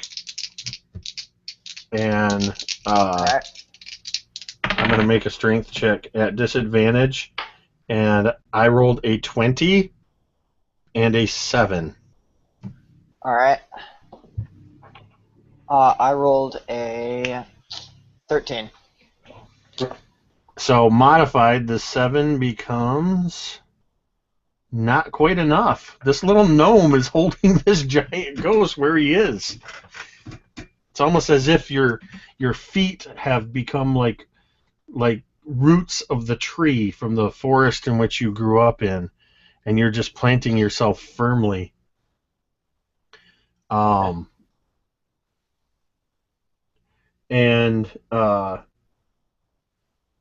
you hear Farron as he says, bellows. You have forced my hand, and now I call on my enemy to be my ally. And he howls at the sky.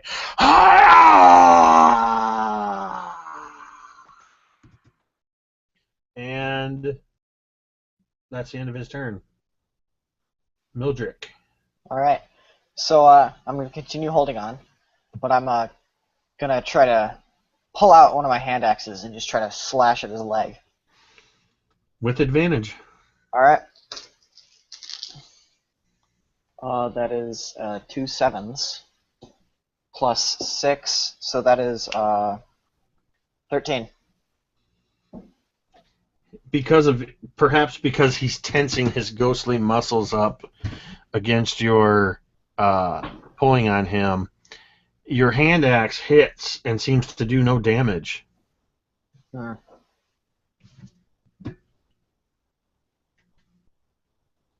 Anything else? Yes, I forgot to mention I do have an extra attack, which I'm going to use. Okay. That time was better. 16. A superficial wound that doesn't even seem to hurt him.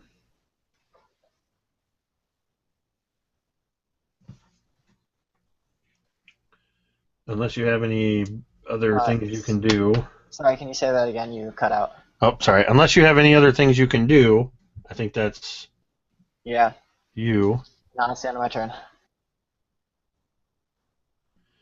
All right. Katu.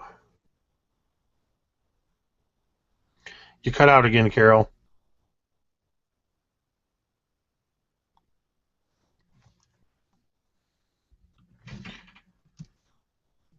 Carol, we can't hear you.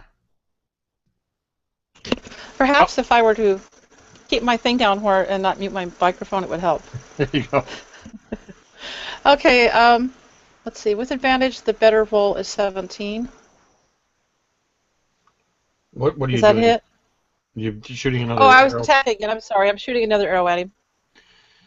Again, it seems to kind of slow down and just ricochets off of this chainmail.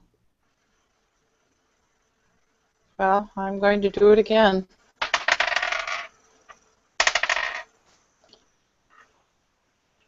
Well, the better roll there is 10, so obviously I'm not going to do any damage. For his size, he seems to be relying on his pure bulk to stave off your attacks. Volric? Yeah, that sweet spot in the armor must have disappeared somewhere. Well, are you going to move it all, Katu? I don't think so. He seems to be, at least for the moment, stable. All right, Volric. Volric is going to cut around to right in front of him and try to spear him up. And natural 20. All right. So, do you do double damage or double dice? I do roll your damage dice twice, then add all your modifiers. All right. So, I have Hunter's Mark on him, and I also have Colossus Slayer. So, if he's below his max HP, I do an extra D8. He is below his max HP. Alright, so that's 2d6 and 4d8. I forgot to take the extra damage for the Hunter's Mark when I hit him that last time. Gotta remember next time. Last D8. There it is. Alright, so... Oh, God. 8 and...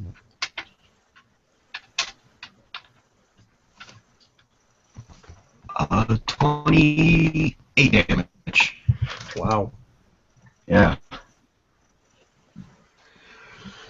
Yeah, so I imagine that you just would grasp the spear with both hands and from your low angle, you see that area, like right where the mid torso and the chest the armor kind of shifts a little bit, and you just find that spot and you drive that spear up into his ghostly body, and he howls again with this tremendous sense of pain, and I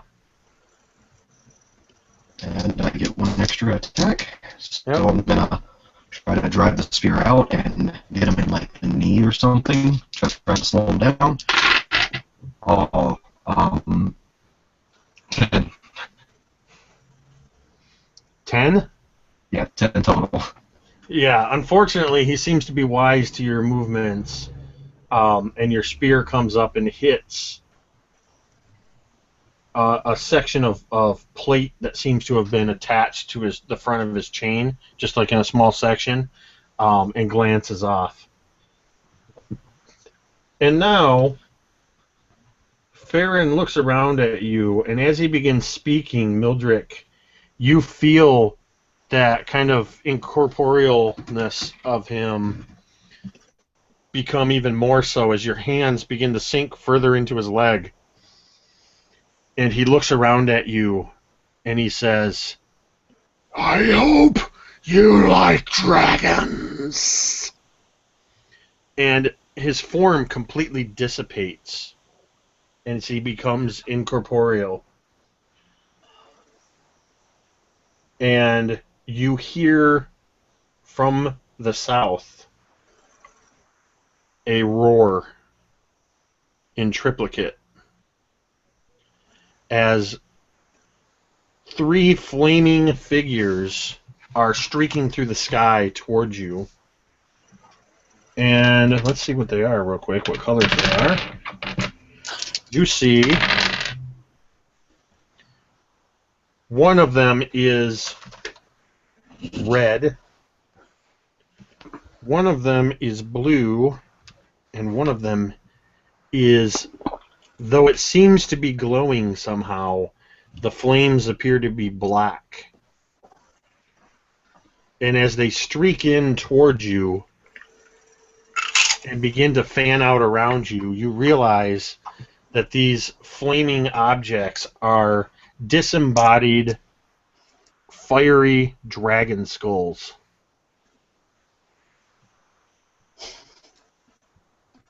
And 1 second, I need to drop them into the initiative here. Let's see. Did you just leave those out of the initiative? We don't need them. So let's see. That's going to be...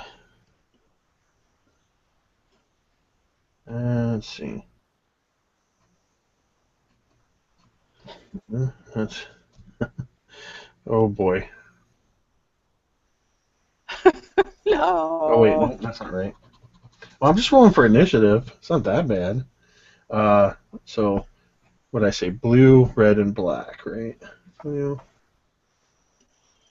red, and black. And fortunately for you, because I rolled high on all 3 of them, 2 of them are outside of the initiative order for now. Actually, all 3 of them are. They're not going to go on this round. They used pretty much all their movement getting here.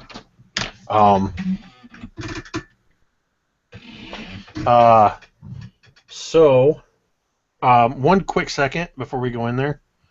I gotta deal with something here. 1 quick.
I apologize for that sudden departure. My son just knocked on the door. He's leaving for the evening. All right, everybody hear me all right? Yep. Okay. So the 3 flaming dragon skulls have just entered the fray. And it's back to Mildrick, who is now left holding the air where he was holding a giant ghost. Alright, so it takes me a minute to get my bearing around this, but eventually I realize what's going on. And I stand up and pull out my 2 swords. And thinking, what else could possibly go wrong? I go for just any 2 of the dragon skulls. Yep, they're red, blue, and black, so I just need you guys to tell me which color you're attacking. Alright, I'll go for blue and black one. First the black one. That is a 18. That is a hit. Alright, and that does 6 damage. And the other one, with my other sword, the blue one, that is a 10 to hit. That is going to miss. And for dual wielding, I get an extra attack, but I dual wield, so does it mean I get another 2 attacks with my 2 swords? No. Extra. Or wait, you get an extra attack? Yeah, I have dual wielding, which means 2 attacks, 1 with each sword, and then I have an extra attack. Alright, I gotta. This always messes with my head, the way extra attack and dual wielding works. Yeah.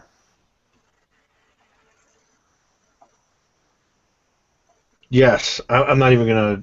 It may be wrong, but it's right for now. You can attack with both of them. I think it's supposed to be attack, and the one's a bonus action in there, but you guys need all the help you can get. All right. Yeah. You're a So, you're a pretty agile gnome, so for the purposes of this, your extra attack will allow you to attack with both swords again. okay. So yeah, another one for the black one. That is a 13. Another solid hit. All right.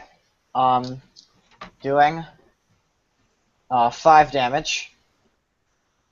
And for the blue one, that is a 15. Doing Yep. 9 damage. All right, good solid hits on these skulls.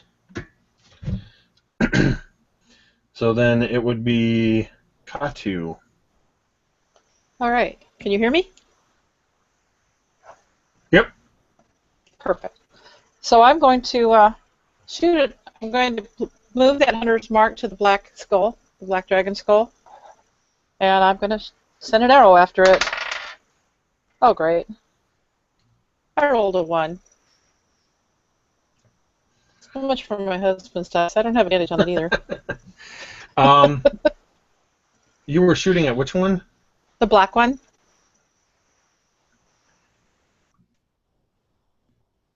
All right.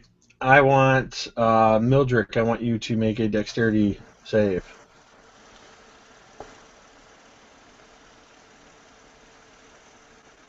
That would be a 7. Well, I need Mildrick to make the dexterity save. Oh. He's 14. on the a 14. Yes. That's better than mine. Yeah. So you just move, kind of, just dodge out slightly out of the way as Katu's missed arrow flies wild and almost strikes you, because you were on the opposite side of the dragon she was attacking. Because of the I'm sorry, Mildred. critical failure there. All right, you still have another attack? Yeah, I'll take my other attack. Wait, sorry, did I take damage? Nope, you dodged. All right. All right. Well, now that's a whole lot better. That will be a 23. That is a solid hit. So this time I'm going to remember to take my bonus for the hunter's mark.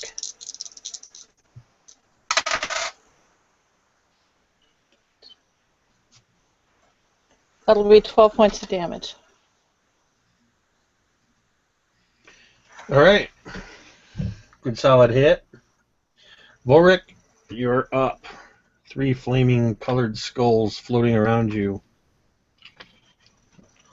Ulrich is going to firstly drop his spear and the hunter's mark, produce a short bow, and with 2 arrows look at the dragon, red dragon, I should say, and he's going to let the first one fly, but not before he casts Hail of Arrows as his last second level spell, or his first second level spell. I don't know.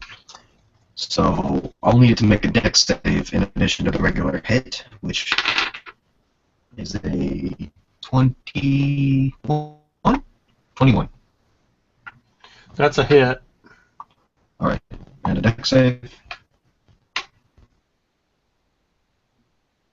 Who's going to make the dex save? The red dragon for the Hail of Arrows, or Hail of Thorns, rather. Oh, okay. Let's see. Yeah, that's a fail.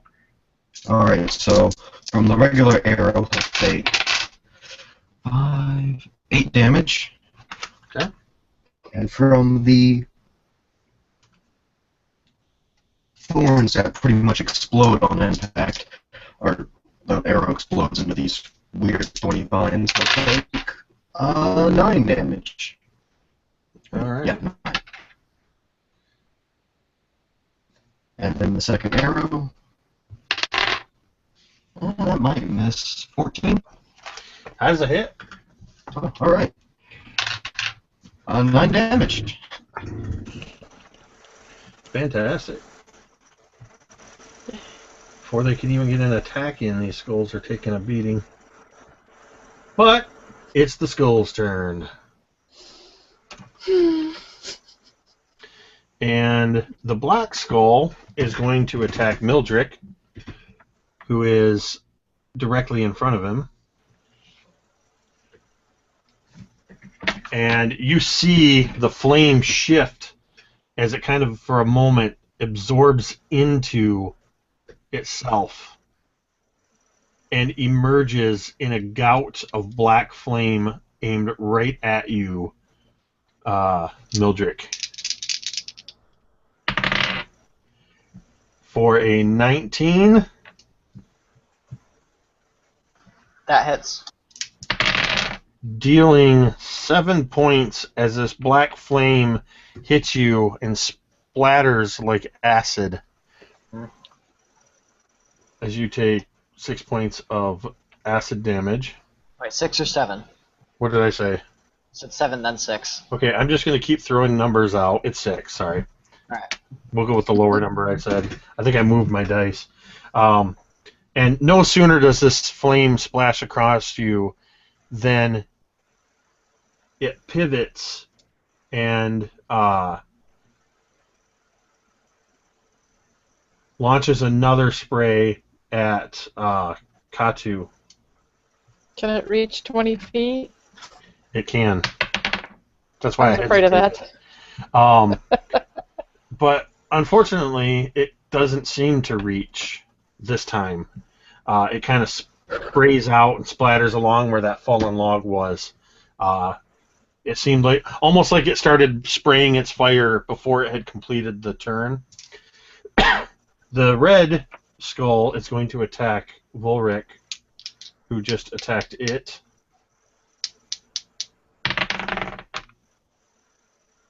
And a 10 probably doesn't hit you. Nope. But its second gout of flame is a 22. That does. As pure fire comes at you, dealing 11 points of fire damage. And finally, the blue one seems to kind of pivot in place. And 1, 2, 3, 4, 5, 6. This one targets Volric. As a blue flame arcing with electricity sprays wide and misses you both times.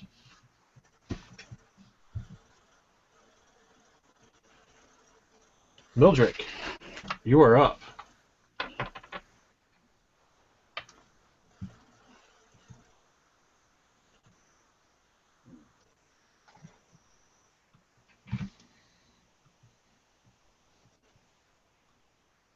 You're muted. Sorry. So I'm going to cast Thunder Wave with me as a central location.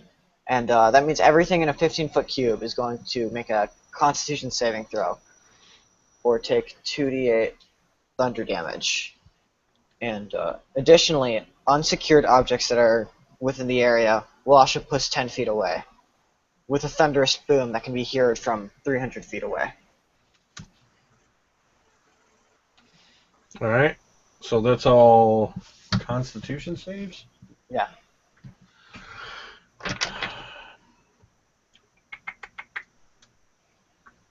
You moved out of the way, Volric, didn't you? Or were you right in that area? So I was in the area before. I'm still there. I'm trying to think of where you were. Yeah, because you had dropped your stuff but didn't move when you attacked the skulls, the red skull. Mm-hmm. So you're pretty close to him, so you're going to have to make that dex save too.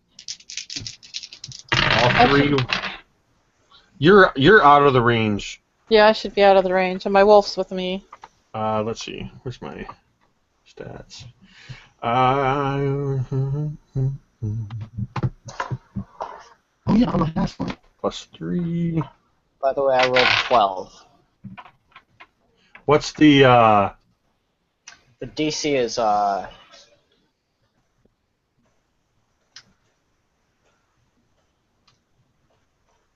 13. DC's 13. the black and the red skulls fail, and the blue one succeeds. So they're pushed. Succeed as well. Okay, so the blue one and Volric take, I believe, half damage and don't move, but the black and the red skulls get pushed back. Not to mention you just sent the log flying and a bunch of brush and debris flying. Yeah. And I rolled a 12 on the damage. Okay, 12 on the damage. So that's going to be...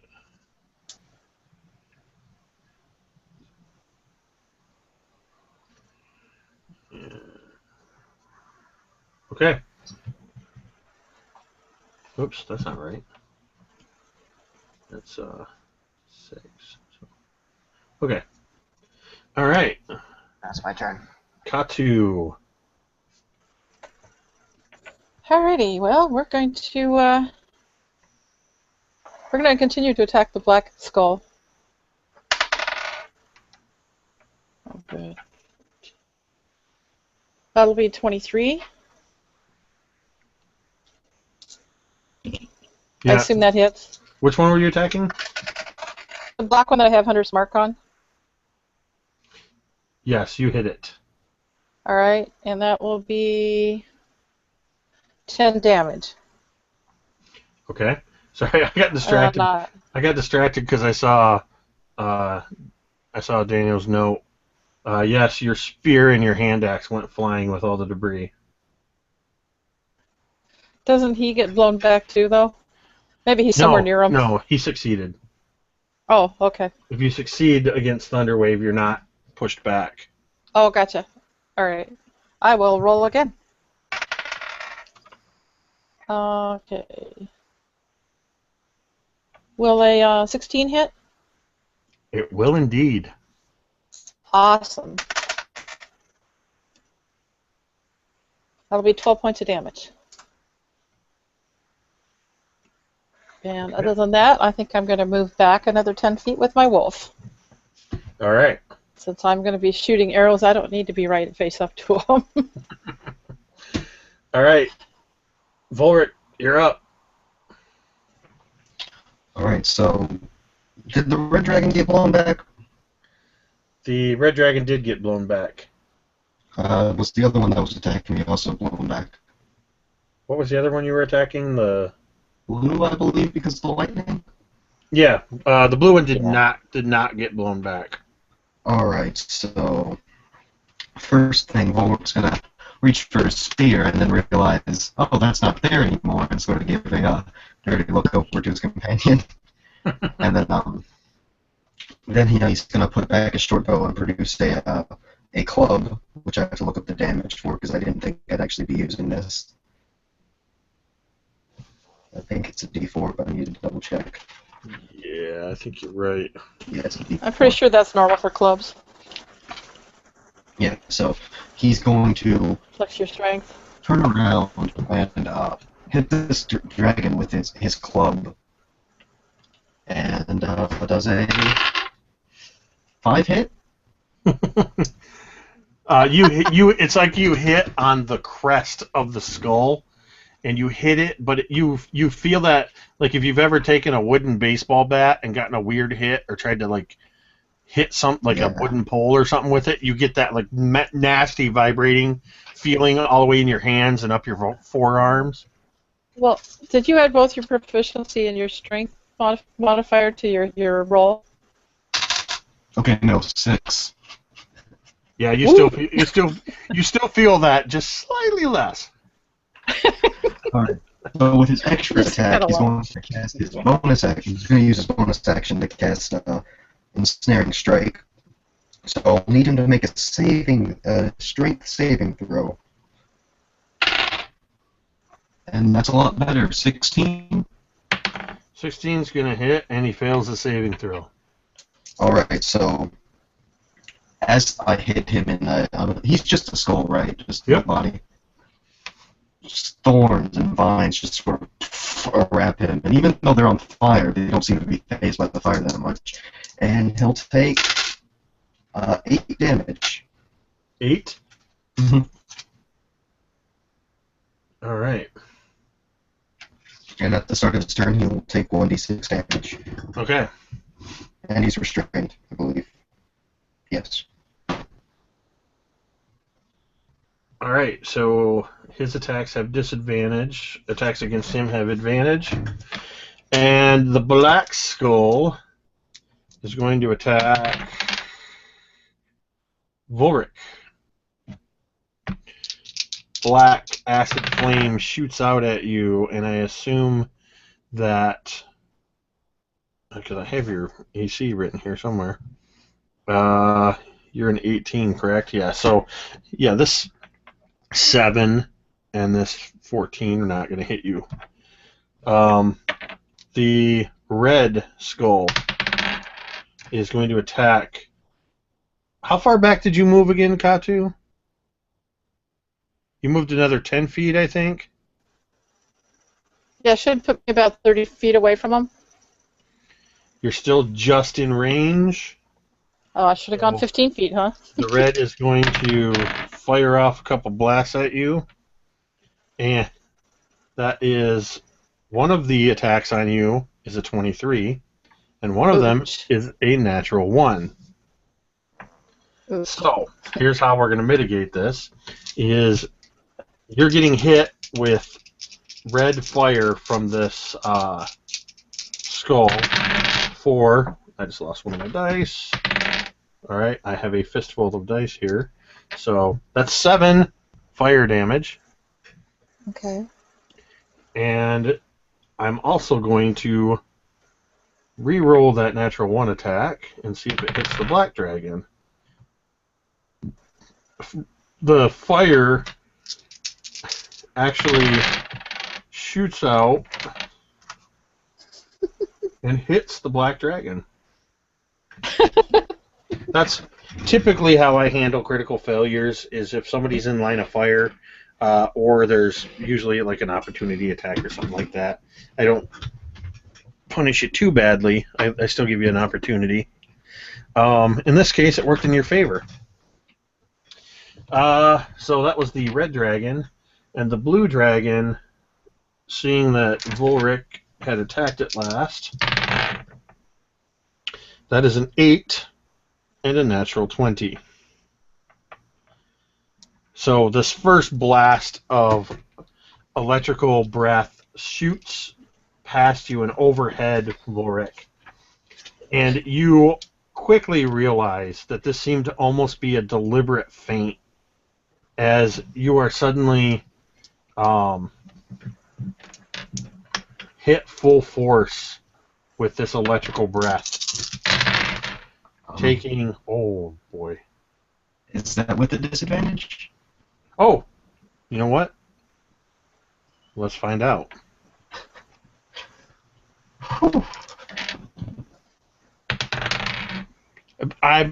You know what? Hold on. Turning my camera back on. Can you see that? Yeah. Same die, No. same 20. I don't know what the odds are on that. I don't have anything out for you. Yeah, but luck does. Yeah, luck definitely is. But I'm going to re-roll those damage dice. All right. That actually Luck works is a meaner little. than Jacob. There's less 5s in this than there were. But there's still there's 10, 19, 23, 25 points of electrical damage. Ouch. Hit you That's full not as bad force. as it could have been. Oh, and it takes a d6 of damage from the vines. Oh, yeah, that's the blue one, right? 6 damage. You're gonna get to make another strength save, I believe. Which it will do with disadvantage. And the result with its modifier is a net 0. All right. So it fails horribly. In fact, is that to try to break free of that restraint of those vines? Yes, it is. It'll roll another d6 because it failed so miserably. All right. 4. Okay, so you're going to do another 4 points of damage to it. Oops. Okay. And because of the positioning of this thing, and you're more or less kind of looking in that area, I want a Volric. I want from you a perception check.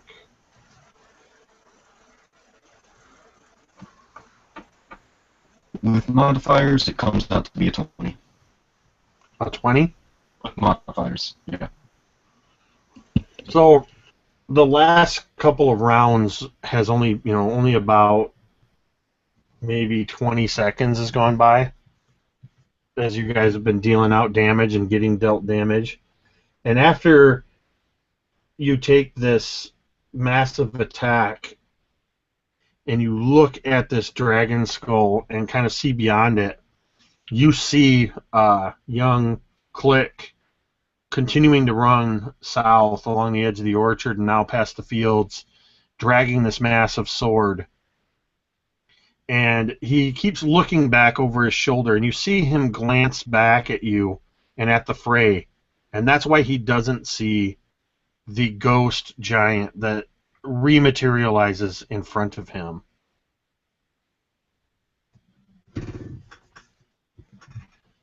And it is the... I lost track of where we were. That was the skulls that just attacked. Mildrick, you were up. Alright, so how far is the giant rematerial? How far is the giant from us? Let's see. So where he's at. 20 seconds.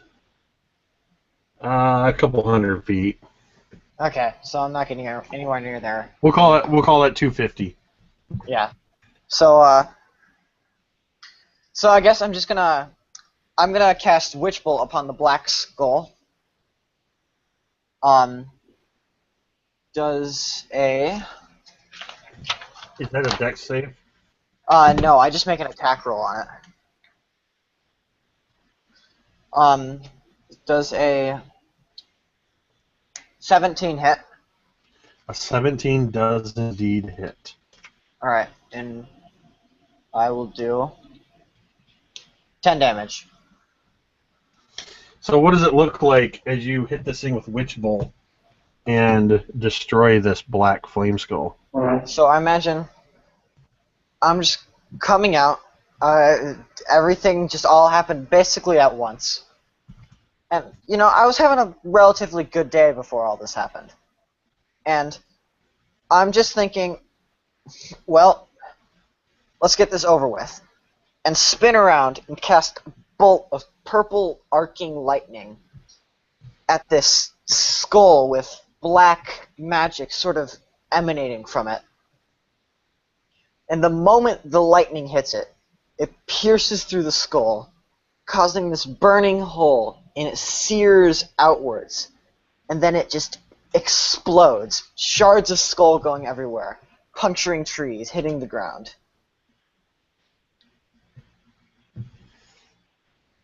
All right, awesome. So that's one less skull that you have to deal with.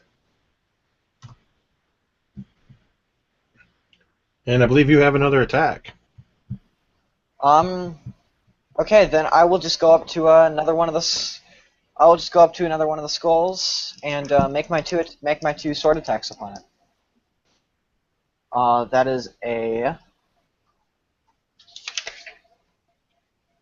That is a 14 and a 22. Those are both hits. All right, so both of these are on the red skull. That is 9 and 18 damage in all.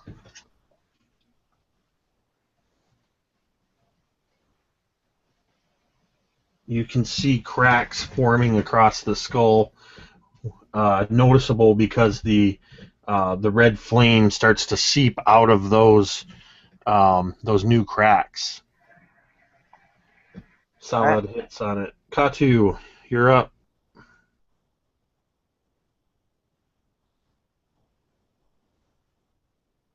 You're muted, Carol.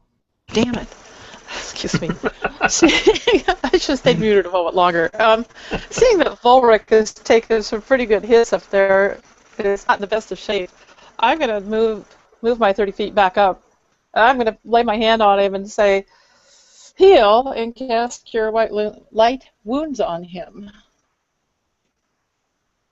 Which, let's see. Well, it's not a lot, but it's 5 points. And then, well, I still have an attack, though, don't I, right? I'm trying to think how that works. Yeah, sure. I mean, I have it, yeah. I think you can use one of them as an action and an attack. I think so. Yeah, I don't remember how that works. All right, well. That's how it works right now, regardless. Go ahead. Okay, 5 points for Volric, and then I am going to, which one of those skulls is most damaged? The red one.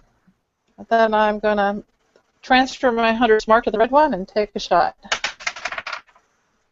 And that's sitting on an edge on a piece of paper. I'm going to re-roll it. That's not as good a roll. Oh, well.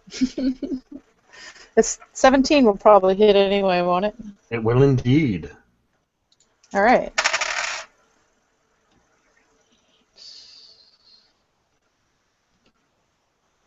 That'll be 12 points of damage to the red skull.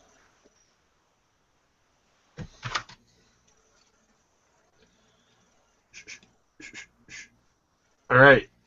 Go ahead and describe what it looks like as you destroy the red skull. All right. Well, I pull out the bow after healing my friend. And just take a real quick shot from pretty much right up there, and just that goes right in the middle of the skull, and he just cracks apart and falls in pieces. There's a quick as flame disperses, red flame disperses into the air. One skull left, and it appears to be your nemesis anyway, Volric. Volric is going to sort of crack his knuckles as he's going to swing his club into the side of this skull again. Oh, advantage, right, because of the restraints. Yep. Alright. Okay, that's a 15, 16. Both hit. I mean, 15. Oh, you rolled a bit. Yeah. Yeah. Yeah, I was counting it Yep. up. God. I'm going to use Colossus Hunter, of course. So, oh, that's nice. 10, 12 damage.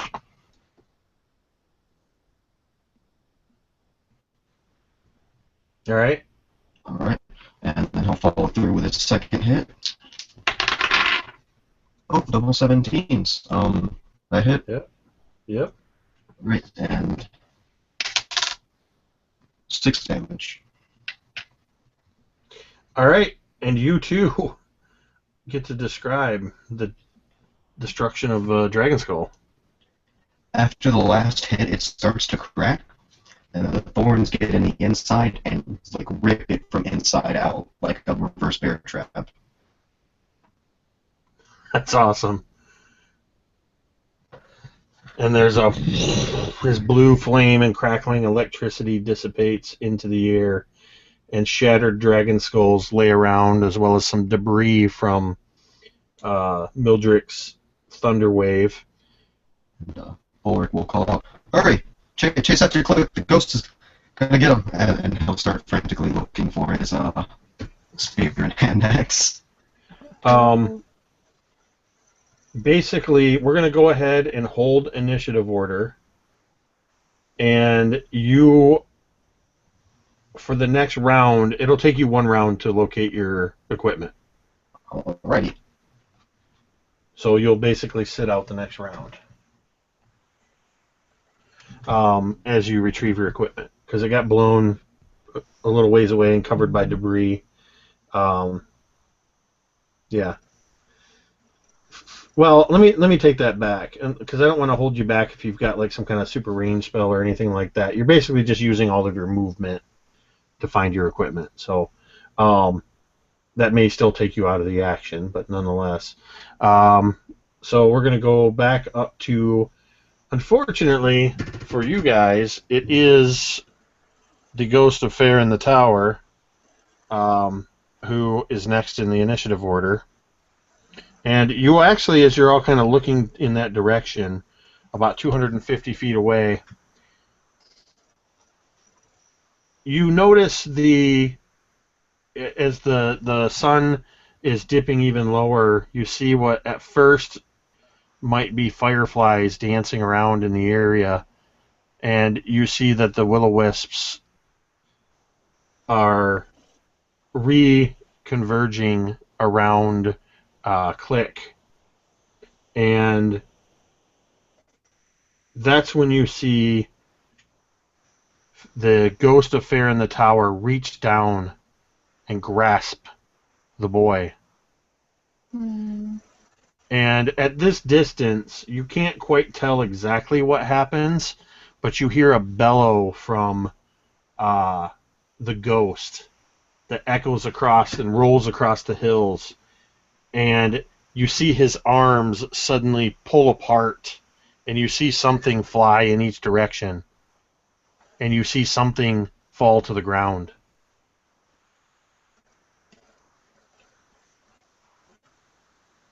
And that's the end of his action.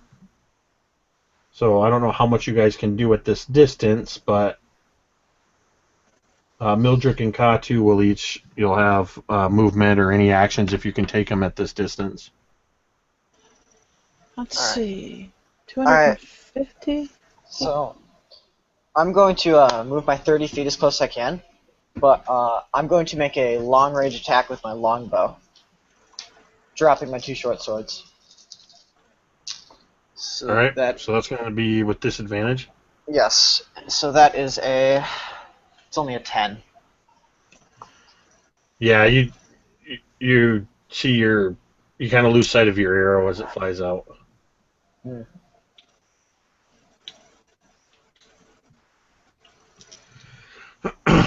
Right. Well, Yep, Is it my turn? You're up. Yep. Yeah. Well, first thing I'm going to do is I'm going to send a Kamaka on ahead at full run, which will be 80 feet for him. Okay. Get him over there into the action in case I can't do anything. But I'm going to move my 30 feet, put my hunter's mark on, move it on to Farron, a ghost, and do my first attack. Did he do 2 attacks? Ah. No, I didn't. Should I make my second attack, Jake? You can. You didn't, but you can. Alright. That one is a 8 instead. Yeah, that one also flies out. Okay. Your hunter's mark, you're trying to put it on the ghost? Yeah. Yeah, he's too far away.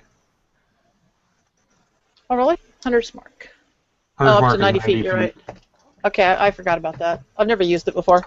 Okay, well, I'm going to go ahead and shoot with disadvantage and see what happens. And they're both the same. And it comes to 18. Seriously? Uh-huh. They're both 18? No, they're both 9, and so the disadvantage gives me 9 plus 9, which is 18. I'm plus 9 I thought you were to hit. rolling. I'm sorry. I thought you were rolling both attacks. No. No, the 18 hits. Crazy. So we At don't a have a range hunter's of- mark, so it's just the D8. Yep. At a range of 250 feet, you have hit your mark. I'm lucky tonight sometimes. Okay. That's 9 points of damage. Okay. We'll try that again. I'm rolling 2 dice for the disadvantage. Well, I don't think that 4 plus 9 at 13 is going to do much good. Nope. That one doesn't hit. Okay. So That's pretty by much it this for me. by this time, Volrek, you're able to dig around and find under some branches that got blown away. You find your equipment. All right. And as you all are kind of, moving toward him, you see the balls of light kind of converge down on the ground, and they seem to have formed out of light the shape of the sword, as if they're clinging to the sword, as the ghost of Farron the Tower reaches down and grabs his sword. When he does so, there's a tremendous flash of light that almost looks like the blue of the orbs just kind of suddenly magnify and emanate outwards, and you hear this kind of whoom roll across the hills, and you can even kind of feel that that sonic energy as it passes by you. And as you look back at Farron, you notice that he no longer appears to be translucent. He appears to have solidified, to become corporeal. And you can almost feel the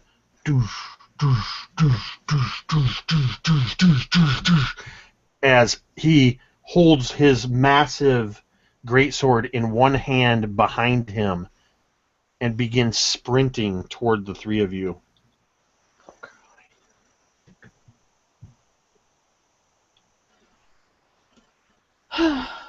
Which brings him... So, basically you guys are running towards each other. So you guys can use this round to... You basically have... Let's see, take him... You have... Go ahead and, you have enough time. It's basically whatever you think you could do in about 30 seconds of in-world time to prepare yourselves. Whether you want to run up to meet him, try to set up some kind of quick plan, you've got it. Keep shooting at him. Alright, I sort of motion to everyone to sort of spread out around him so we can go in for a flank when he comes in. Okay. Volrek will once again cast a hail of arrows, as he's just like the first, or hail of thorns. I keep doing that. as he grabs an arrow, puts it in his short bow, and the thorns start to grow up on the side of the arrow. All right. Cool.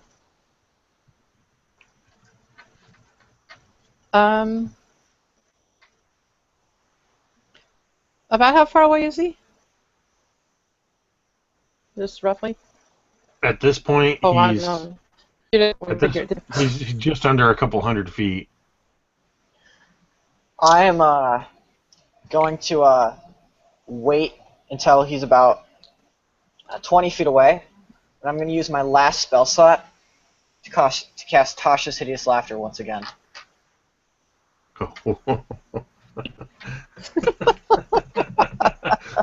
Sorry, it's as if you cast Tasha's Hideous Laughter on me. All right. I love this gnome's gumption. Oh, dear. And you'd have to do that outright. Yeah, so that's a look it up again. Wisdom saving throw. Yep. All right, and then so Wolrich's ready to attack, Katu's ready to spell attack, or Mildred's ready to spell attack. And what were you doing, Katu? Were you readying attack? I was going to go ahead and shoot another 2 attack arrows at him. You absolutely can do that. Okay. Okay, so disadvantage still, but Yep. next no longer after this turn. My low roll was 12 plus 9, which gives me 21. That is a hit. Yep. And that's 7 points of damage. All right. And then I will try that again, and once again it's a 21 for my low roll. Finally, break my bad rolls. And 3 points of damage. Oh no, I forgot to add the modifiers. Or did I? No, I did. It should be. Did I add it on the first one? I think I did. So 7 points of damage on that one. Yep. That was the first one. Well, that was the second one. Oh, you did another 7. Sorry, I got Yeah. distracted. Simon, are you good? Can you hear? Yeah, I'm good. It's just a weird thing that happened with my internet. Yeah, because right now I see 2 of you in the Yeah, call. I see myself as well. A little weird. All right, and I saw on the live feed it looked like you dropped off first. I just wanted to make sure we could hear you. All right. Okay. So Okay, so I guess I did 14 points of damage. So. fantastic. All right. So Are we still moving forward, or are we gonna just kind of spread out and wait for him to come into us? I think that we'd still continue to move forward even if we were going to flank him. okay. Okay. So I'll move to 30 feet then. All right. In this round, you can all unleash your actions because Farron is using the last of his. He's using his action to sprint, to dash to you, and is using the last of his movement to close the distance. So in initiative order, Mildred, he is now within 20 feet of you. Alright, then I let the spell loose. And that is, remind me again, that was a wisdom? Wisdom save, yes. This That's could be what- interesting. I want to see a laughing giant. What is his wisdom? All right. This is the same die that rolled 2 20s on a disadvantage. What is the DC? 13. I do not believe this. He has failed his saving throw. Ah, yes. The target must succeed on his saving throw. Is incapacitated and unable to stand up for the duration. Yeah. All right. That's incredible. I'm just so blown away by this action. Go ahead and take a point of inspiration for doing that, because That is the last thing I would have Yes. thought to do against this thing, because you've just taken this great and horrible creature that you just saw rip this kid in half. As he closes in against you, he almost immediately drops to his knees and kind of slides forward another like 10 feet, and you just hear what you can only assume is laughter as he begins to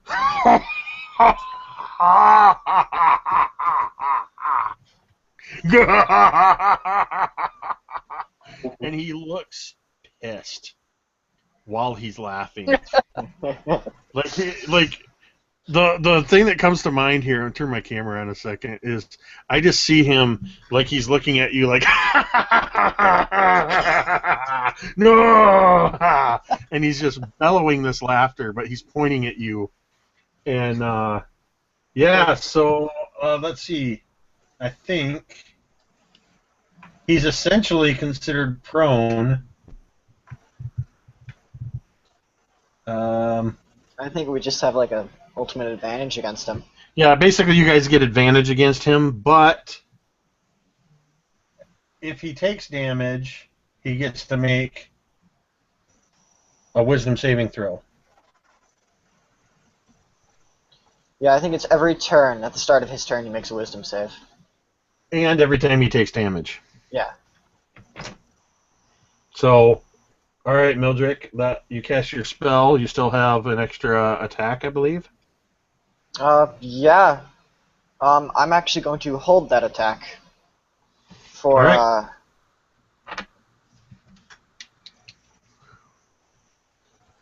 Katu. Yes, that would be me. So I'm going to. Do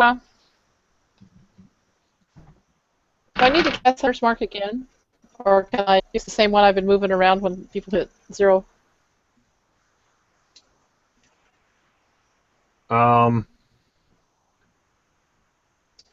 not sure how that works. I've never played a ranger.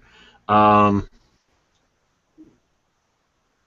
it just says I can transfer it to another creature if the one targeted drops to 0 hit points. But it's been at least like 3 rounds since that was It's up cast. to 3 hours. It's up to an hour, Oh. excuse me. Oh, okay, yeah. Sorry. Yeah, that changes it. Yeah, go ahead. It is a concentration spell, but Yeah, and you haven't done any other concentration spells or anything, so. okay. Well, Hunter's Mark this guy, and I'm shooting with advantage, so that makes my. Why can't I add 21? That is. You rolled with advantage? Yes. Yeah, I was rolling 2 dice, so that was 21 was my better score. Yep.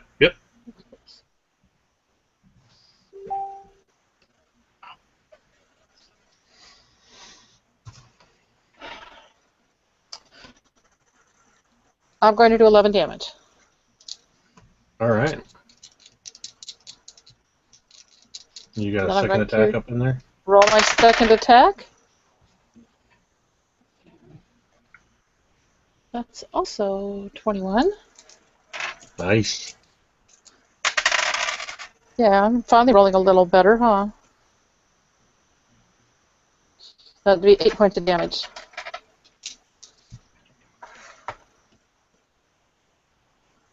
He's still laughing, but he's just kind of like, I'm going to. Oh, one more thing before I'm done. I'm going to say, you made me mad. You didn't have to kill him. I'm going to roll his saving throw again for each of those hits. What was the DC again on that? Was 13. 13? So what's his wisdom modifier? So on that first hit he failed, but with a 19 on the second hit he succeeds. And so as that second hit hits and you say that you're really pissed at him, he's just like, Ah, you will regret that. and Volric, 'tis your turn. Why do I think he's right? Is he still prone? Technically, yes, he's still down. It's going to be his next turn before he can attempt to get up.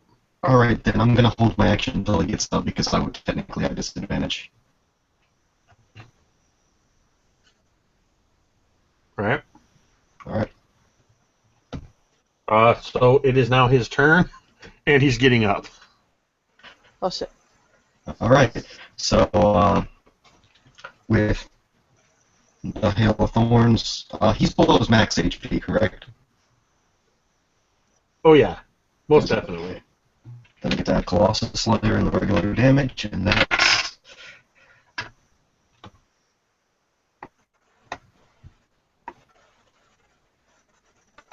19 to hit. 19 does hit. Alright.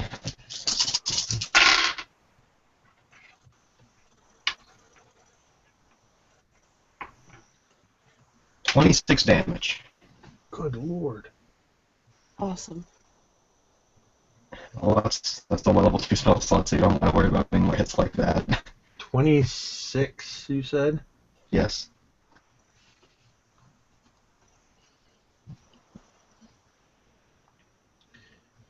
Now that he's no longer ghostly, and he's a solid, imposing figure, you see as this arrow that disintegrates into thorns as it hits him, you see pieces of flesh and even pieces of armor fleck off, and you see blood spray as you do this massive hit to him. And you see just the slightest stagger from him. Do I still get my extra attack? You certainly do. Alright, then... Oh wait, as a halfling I get to reroll my ones. Didn't help any, does a 5 hit? It does not. I was going to say that halfling lucky trait may have just saved your life, but a 5 does not. Alright. So that was your turn. And Farron, who is holding his... Whoops. I never understood. Sorry. My iPhone thought I was talking to it. It just suddenly started reading everything I was saying.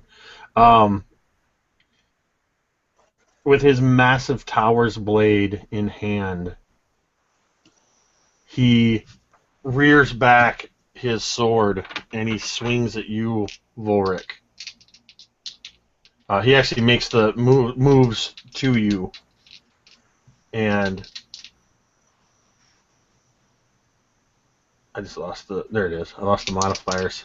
He is going to attack you, and a 14 is going to miss.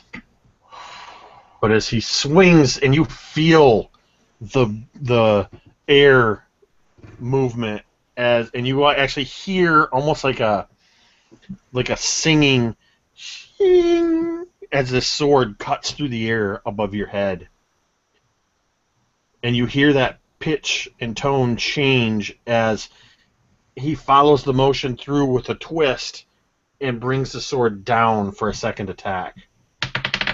No. Which is a 29. That might hit.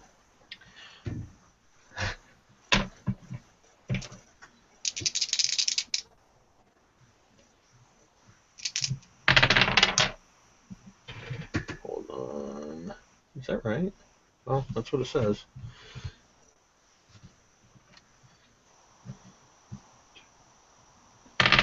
Alright. That's 13, 20 points of slashing damage. Oh my. As that second one just comes down at you. Vorik, he's not looking too good. Over here, Ulrich.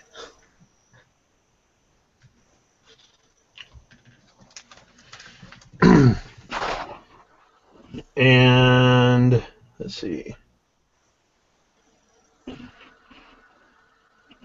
He's got movement points, right? Oh no, that'll get an attack of opportunity, wouldn't it?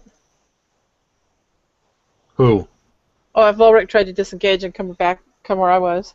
Or I guess we're probably close together anyway. It's Farron's turn. Volric would have to do that on his turn. Oh, it's still Farron's turn? Yeah, Volric had held his action, and then Farron was next in the order and did the triggering action. So their turn kind of overlaps. Okay. But it is now Mildred's turn. All right, so I'm going to try to...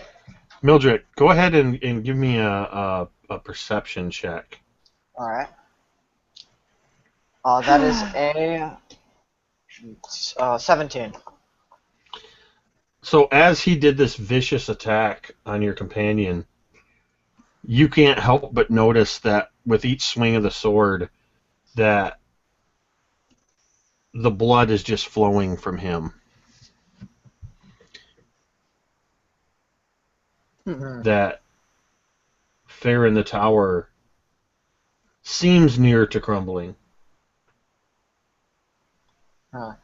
So I'm going to come in around towards his back, since I was sort of out of the main where he was attacking. I'm going to try to come around the back to flank him.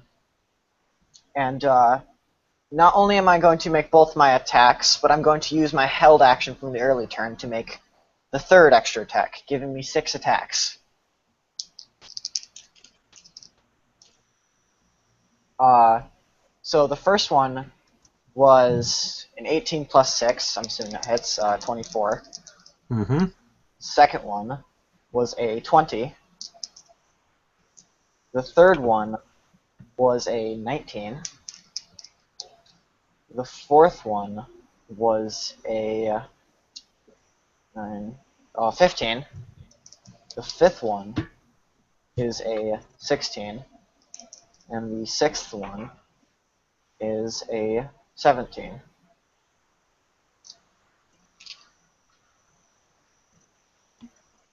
Four of those are hits. Alright. So I just imagine you as just like this vicious, just scything combine of a gnome flashing swords around. Yeah, so in all that is, Game still going? Yeah. In all that is a 18 plus 10, 28 hit damage.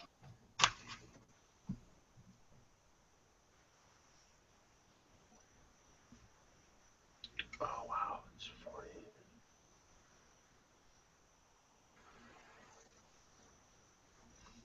So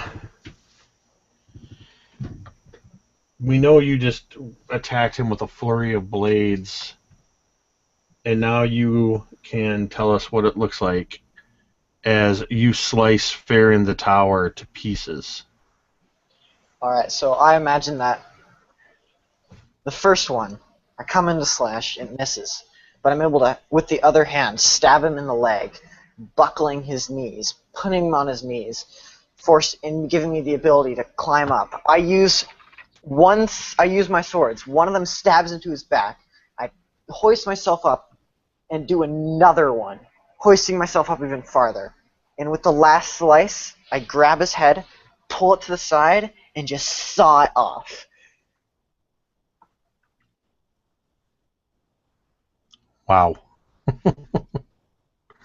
So, as you guys just stand, Volric, have just taken this massive hit, and you know you may not have been able to survive another hit. Katu, you were on standby to do what you could to avenge this seemingly innocent kid, and Trying to heal Ulrich too.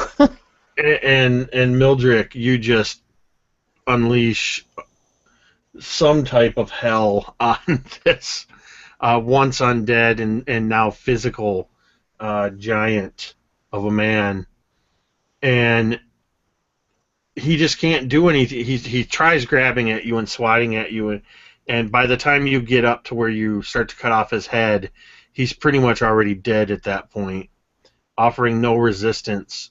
And you hear a tremendous clang as the sword falls at his feet, and his body, you just kind of ride down with it as it collapses, and you hold this massive, heavy head in your hands, and the jaw just kind of hangs open as if he were going to give one final yell. And as you're standing there, you see these blue orbs, now 8 of them, begin coalescing around the body of Farron the Tower, and a couple of them kind of go into the mouth of, 3 of them go into the mouth of the head that you're holding, and the rest of them kind of go around the body and into the body, and you see the body and you feel the head become less physical as it begins to take on its ghostly form again, and then it just fades away. So there's not even a body left. But the greatsword is still laying there on the ground. At this point, We're officially out of combat, so... Alright. So at this point, Mildred is just standing there breathing. And he yells into the sky, "Stories will be told about Mildred Woodsmith, the gnome Yes, I will.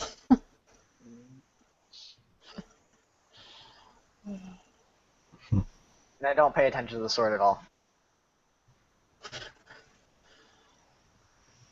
Look at Volric. How are you doing, Volric? You know, fine.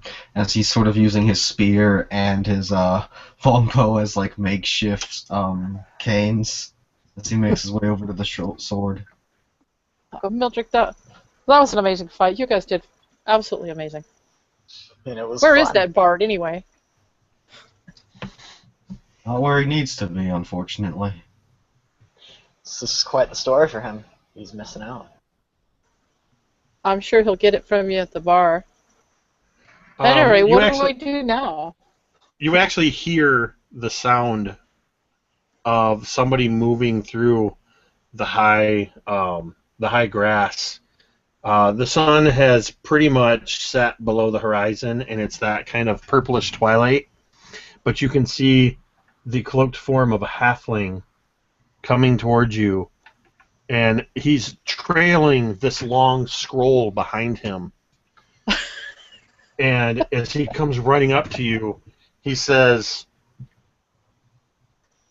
"I can't believe I got to witness the entire thing." And he holds up what looks like some kind of just skitters and scrawls across this probably 5-foot scroll. And he motions back to some of the farmsteads, and he said, "I saw it all from back there. I look And at I got him. most of it down. I will sing your tales." I look at him And and I says, "I Wayward can't Wanderer believe you didn't tonight." help." I can't believe you didn't help. And he just kind of looks at the scroll and looks at the quill in his hand, and he goes, "What was he going to do, draw a mustache on his face?" That would have been great. And then he says, he kind of looks at you guys and he says, "But if you were paying attention to my earlier tales, this is the second time Fair in the Tower has fallen. And while I didn't tell you the story of the Bleakwalkers, perhaps you'll need to hear that one. But I can tell you, not to spoil the end of that story, but that sword needs to go back to the top of the Wayward Wanderer and keep Farron in his place." I'm not surprised. I can agree with that. And Volric is going to try to lift the sword. And Go ahead. Before he does, yeah, I want to walk up to Volric and I want to cast Cure Wounds on him again. Yeah, put my hand on him and said, "Be healed." Let's see, make sure I roll the right.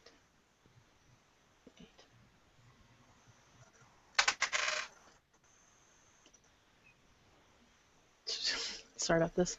That'll be 10 points of damage this time. Oh, I thought you meant you did 10 damage to me. I was like, wait, what? No, I'm healing 10 points. Yeah, I was like, Are you that bad off that you're worried about 10 points of damage? He must be awfully close. I'm at 3. Oh, Wow. no, I thought you had more to start with. I've been counting. I've been keeping track of how much has been taken off of you, and I knew you were getting close. So, by way of epilogue, as you get healed a little bit from Katu's spell, Dalton Lyric, the bard, he reaches into his cloak and he says, "I know you enjoyed Roger's forge whiskey. This is a little bit of a homebrew, if you will. It's got the same kick of the fire whiskey, the forge whiskey, but with a little bit of healing thrown in." And he gives you a flask and says, "Tip that back and don't stop until it's done." And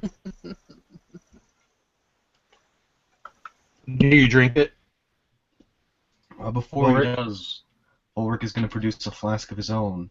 Down that, and then down this other one. So you drink your first flask of your familiar drink and quickly chase it with the flask that you were given, and you taste the wonderful forge whiskey taste, but it's got this sweet warmth behind it that heals you 20 hit points.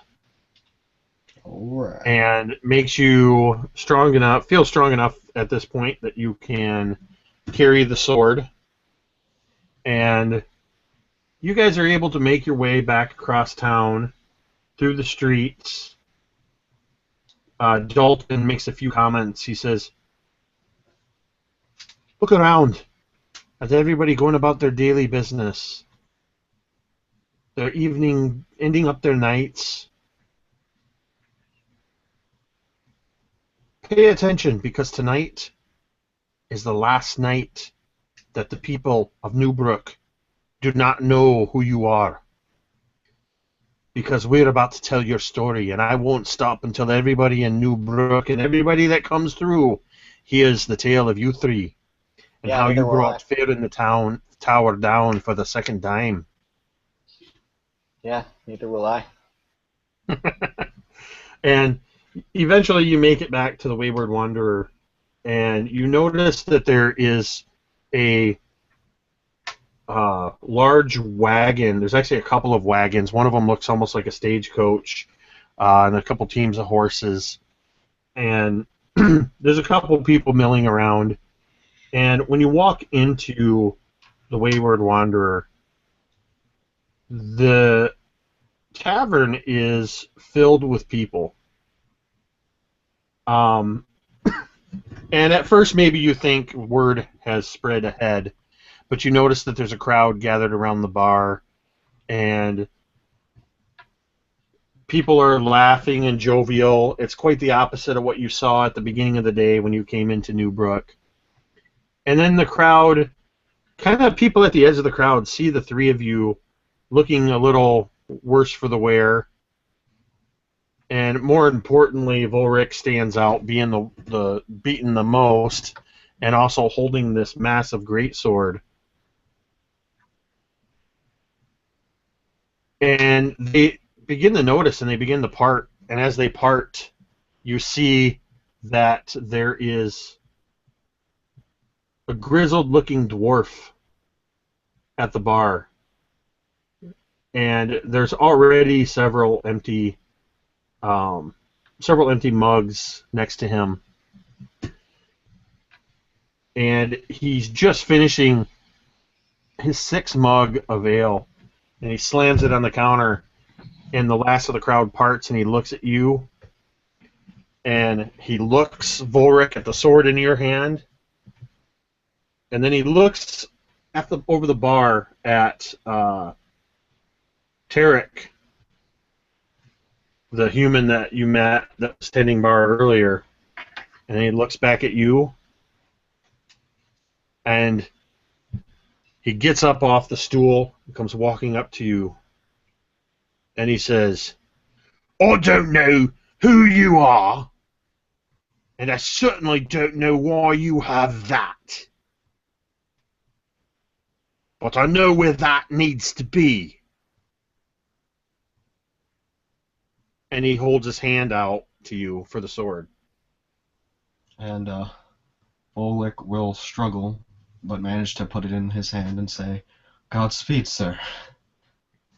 And he says, he starts to walk away, and he just kind of heaves the sword up onto his shoulder with a little bit of struggle, but he's a pretty strong dwarf. And he takes a couple steps away, and he turns back around, and he goes, "Don't go anywhere. I'm going to want to hear this." And then he looks over at Dalton Lyric, and he says, "And I suppose you've got something to do with this, too." And then he walks off and starts trundling up the stairs, where later you learn that he goes to the top of the tower and he places it back where it's been, embedded in the stones, the final resting place of Fair in the Tower, told mostly true by Dalton Lyric, the second bard of the Western Southlands. And you find out eventually that this is Rorge of the Wayward Wanderer, Rorge and Rianne, having returned from their journeys. And they and the rest of the people that will fit into this town, for word is quickly spread, sit around, and you do not have to pull so much as a copper coin out of any of your coin purses, because you have so much food and drink, you're pretty certain you won't have to buy anything in this town for a while, as people are constantly offering to buy you food and drink, as Dalton Lyric tells the tale of the second fall of Fair in the Tower. The end. Whoa! That was a lot of fun, guys. Yeah, Hope you guys had fun. That was a great game. Yeah. You guys kept me on my toes a little bit, trying to figure out where you were going and what you were doing. It was a little bit different with the investigation and kind of letting the story unfold. I don't know if I've gone that long without really rolling the dice, or let alone 2 hours, 2.5 hours, or something like that without initiative roll. Yeah. I did get pretty much every encounter in there I wanted. Like I said, I don't know, for those watching or anybody that may watch this after the fact, I don't know how much of this Matt may decide that he wants, if any of it, that he wants to keep. If nothing else, it was a fun little like fan fiction in the world of Erenoth. I worked with Matt Click a couple months ago after they announced the forthcoming finale of the Provokers, when I first got the idea to do this, and I worked with him to kind of stat out Fair in the Tower, because there is no real stats in the Wayward Wanderer. The initial legend is told there, and I think some of the legend is told in the supplement Brook. So for those of you that are watching, you can get the Brook and Wayward Wanderer supplements and others from AbsoluteTabletop.com. That's where I pulled some of this information from. And I'll check with Matt and see if he's cool with it. I don't think he'll have a problem with it. I might go ahead and just post the stat block that I put up on, or that I created. I used an online thing, so it looks like a 5e stat block for Fair in the Tower.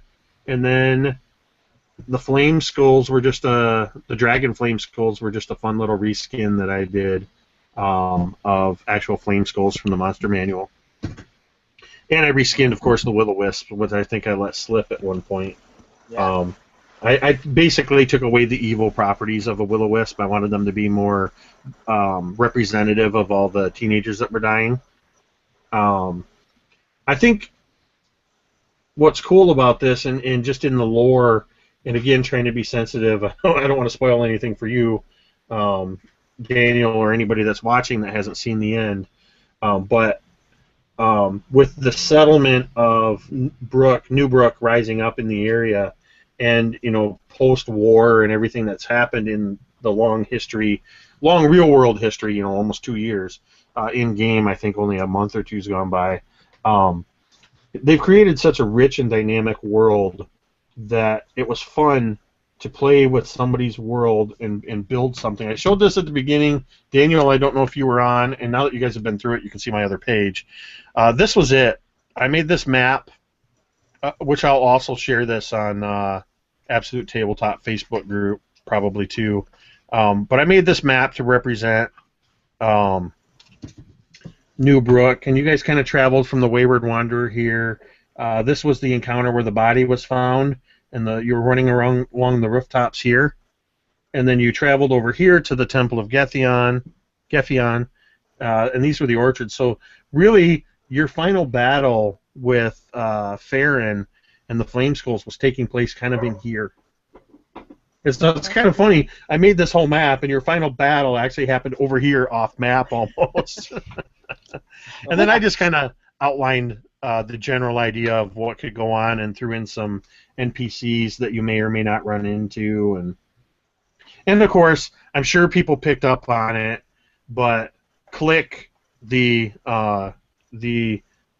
refugee kid, was, of course, named in homage to Matt Click.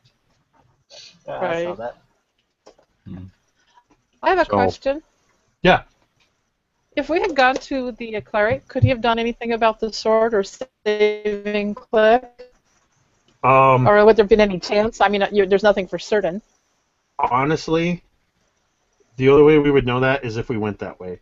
Because I almost said it out loud when you guys said, let's go to the cleric, and I went, oh, shit. I can write anything for the cleric. I feel confident that it would have. Let's just say it would have been a really interesting encounter, and one of those cases where, as a DM, I have no idea how it would turn out because I probably would have to make up. I would have used some elements of. I probably would have grabbed one of my older, one of my clerics that I made for a game. I would have used his personality and name probably. So you would have met the cleric of now Gefion, who was named Ethander Heartsong, and I would have used his personality, and that would have been entirely up to what you guys said and how you guys acted. What did you have to roll for him to stand down when I stood up in front of him? When you stood in front of the Fair in the Tower, it was. Yeah. I just did it as a charisma contest, and that it was. I just rolled so low for him that I kind of thought of it as more that he was just confused that this little half-elf person would be standing in his way. And same thing with the. I was really blown away by the gnome's ability to grab his leg and hold him in place. That was fun. That was amazing. That was so fun. I gotta say, each one of you, I loved your characters. I loved the unique personality. I honestly hesitated about opening it at the beginning and having just the tropey, you're in the tavern, what are you doing? Instead of, kind of stopping, or rather starting in action or something. I didn't want to force you guys into, you already know each other, and you've been traveling together for a while. So I liked the way that it came out. Yeah, I had fun in that first scene. Hopefully everybody liked the Dalton lyric, The Bard's Tale of the Fall of Fair in the Tower. Oh, that was great.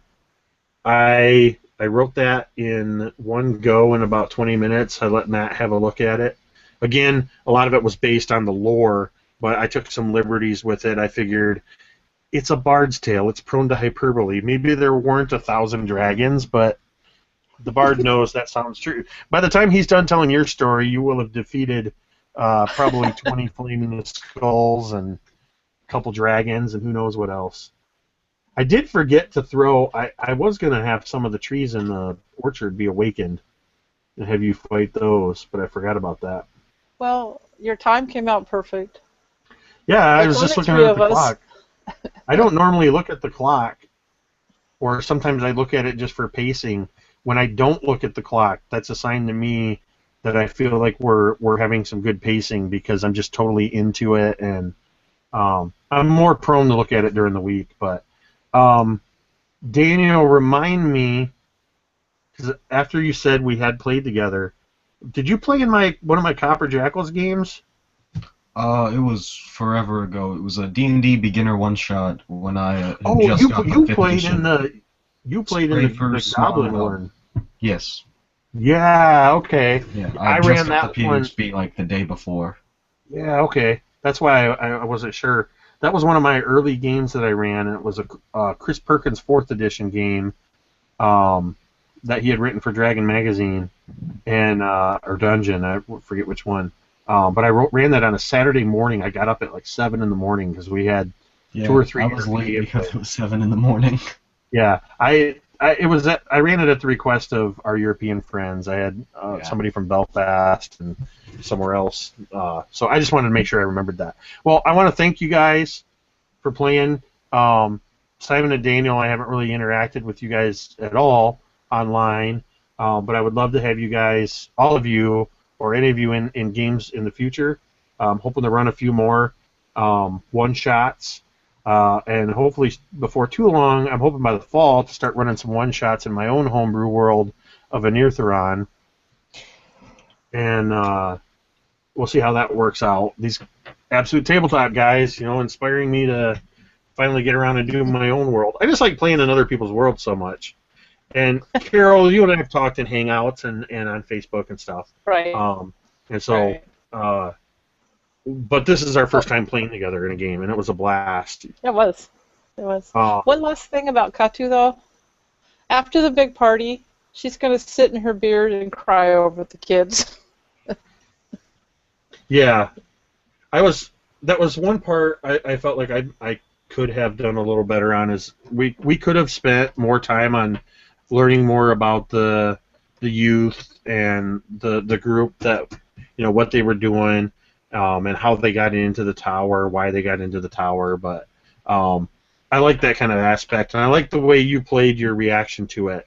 That it was a very real human reaction, well, a half-elf reaction to another soul, being, their lives being taken, and you witnessed this kid die in a horrific way, so. That was very cool. Sorry, that sounded terrible. I know what you mean. Yeah, ripped in half, and it was so awesome. No, I mean, it was the role play was phenomenal, guys. Yeah, I had so much fun in this game. It was this is my first online game, and awesome. Yeah, and it was a great experience.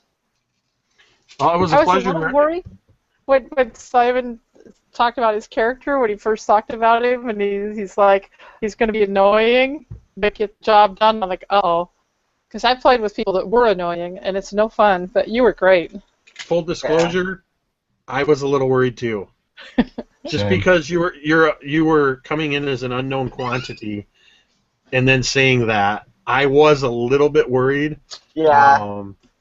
But I thought you played him really well. And I think you guys, I just want to say this. I think you guys all did a really great job of not getting wrapped up in your individual characters so much that we had, that it was a fight. Sometimes it can be a fight to go, oh, let's go follow the sheriff and see what's going on with this murder. Because really, in a more open world game, maybe that's not compelling enough for you.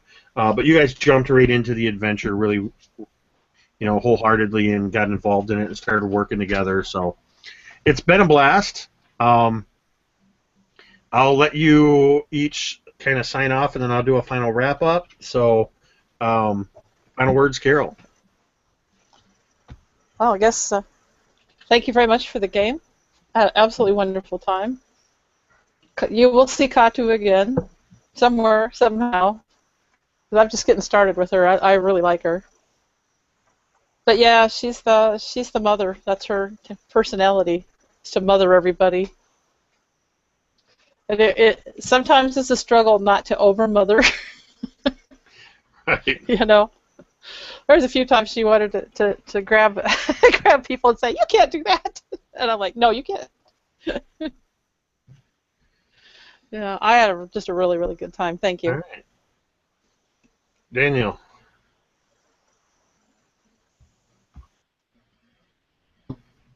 Awesome game, awesome players. You can see me anytime on Dynasty. I started a new campaign, like I said. I'm playing in a different campaign, Copper Jackal 1, on D20 Plus One's channel, and that's all. And Simon. Yeah, thank you, Jake, for the amazing game. Thank you, everyone, for who watched or is watching. Yeah, Mildred Woodsmith was an NPC from one of my older games that I used to run that everybody sort of love-hate relationship with, and I thought it would be perfect to bring him out again because it's been about a year now. And yeah, it was a great time. Thanks for running this game, Jake, and yeah. Awesome. Again, I want to thank each and every one of you for playing. I want to thank everybody that tuned in, and especially people that will tune in at a later time. I honestly wasn't even looking. I know we had maybe 10 or so people watching at some point. But a couple people were with us the whole way through, so thank you for watching. What's coming up game-wise? I've got a... what do I got coming up? I've got a couple of real-world games, and I'm trying to separate those. Probably my next one that'll be online, I've got to get with the group, but I'm going to do part 2 of the Copper Jackal Incursion, What Lies Beneath, with 4 awesome Copper Jackals, another Absolute Tabletop supplement set in a different part of the same world that Erenoth is on, in Dragon Grin. They had just fought some vampire spawn, a purple worm, and a vampire, and we ended on a bit of a cliffhanger. So that'll be coming up soon. Mini Terrain Domain, the crafting has been at a standstill, as I'm sure you noticed if you're here for the crafting.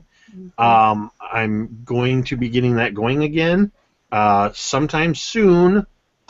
I've got to figure some things out, but I will have a channel update and will inform everybody what the status is, and then we'll start rolling out regular tutorials and things like that, as well as some other projects that I'm working on.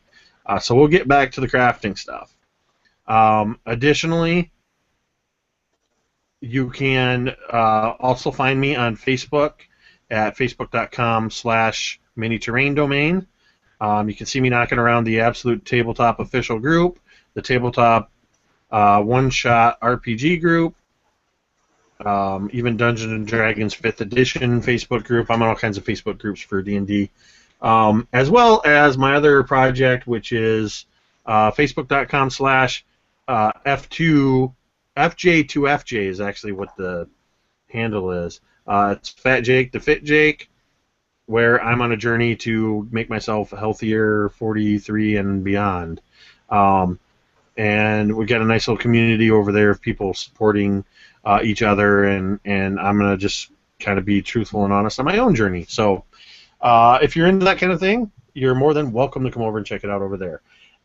Thank you, everybody, for watching, and just keep an eye out for future games, and I hope to play with these guys again sometime in the future. It'll be awesome. So thanks for watching, everybody. I have been Mini Terrain Domain. Mittada.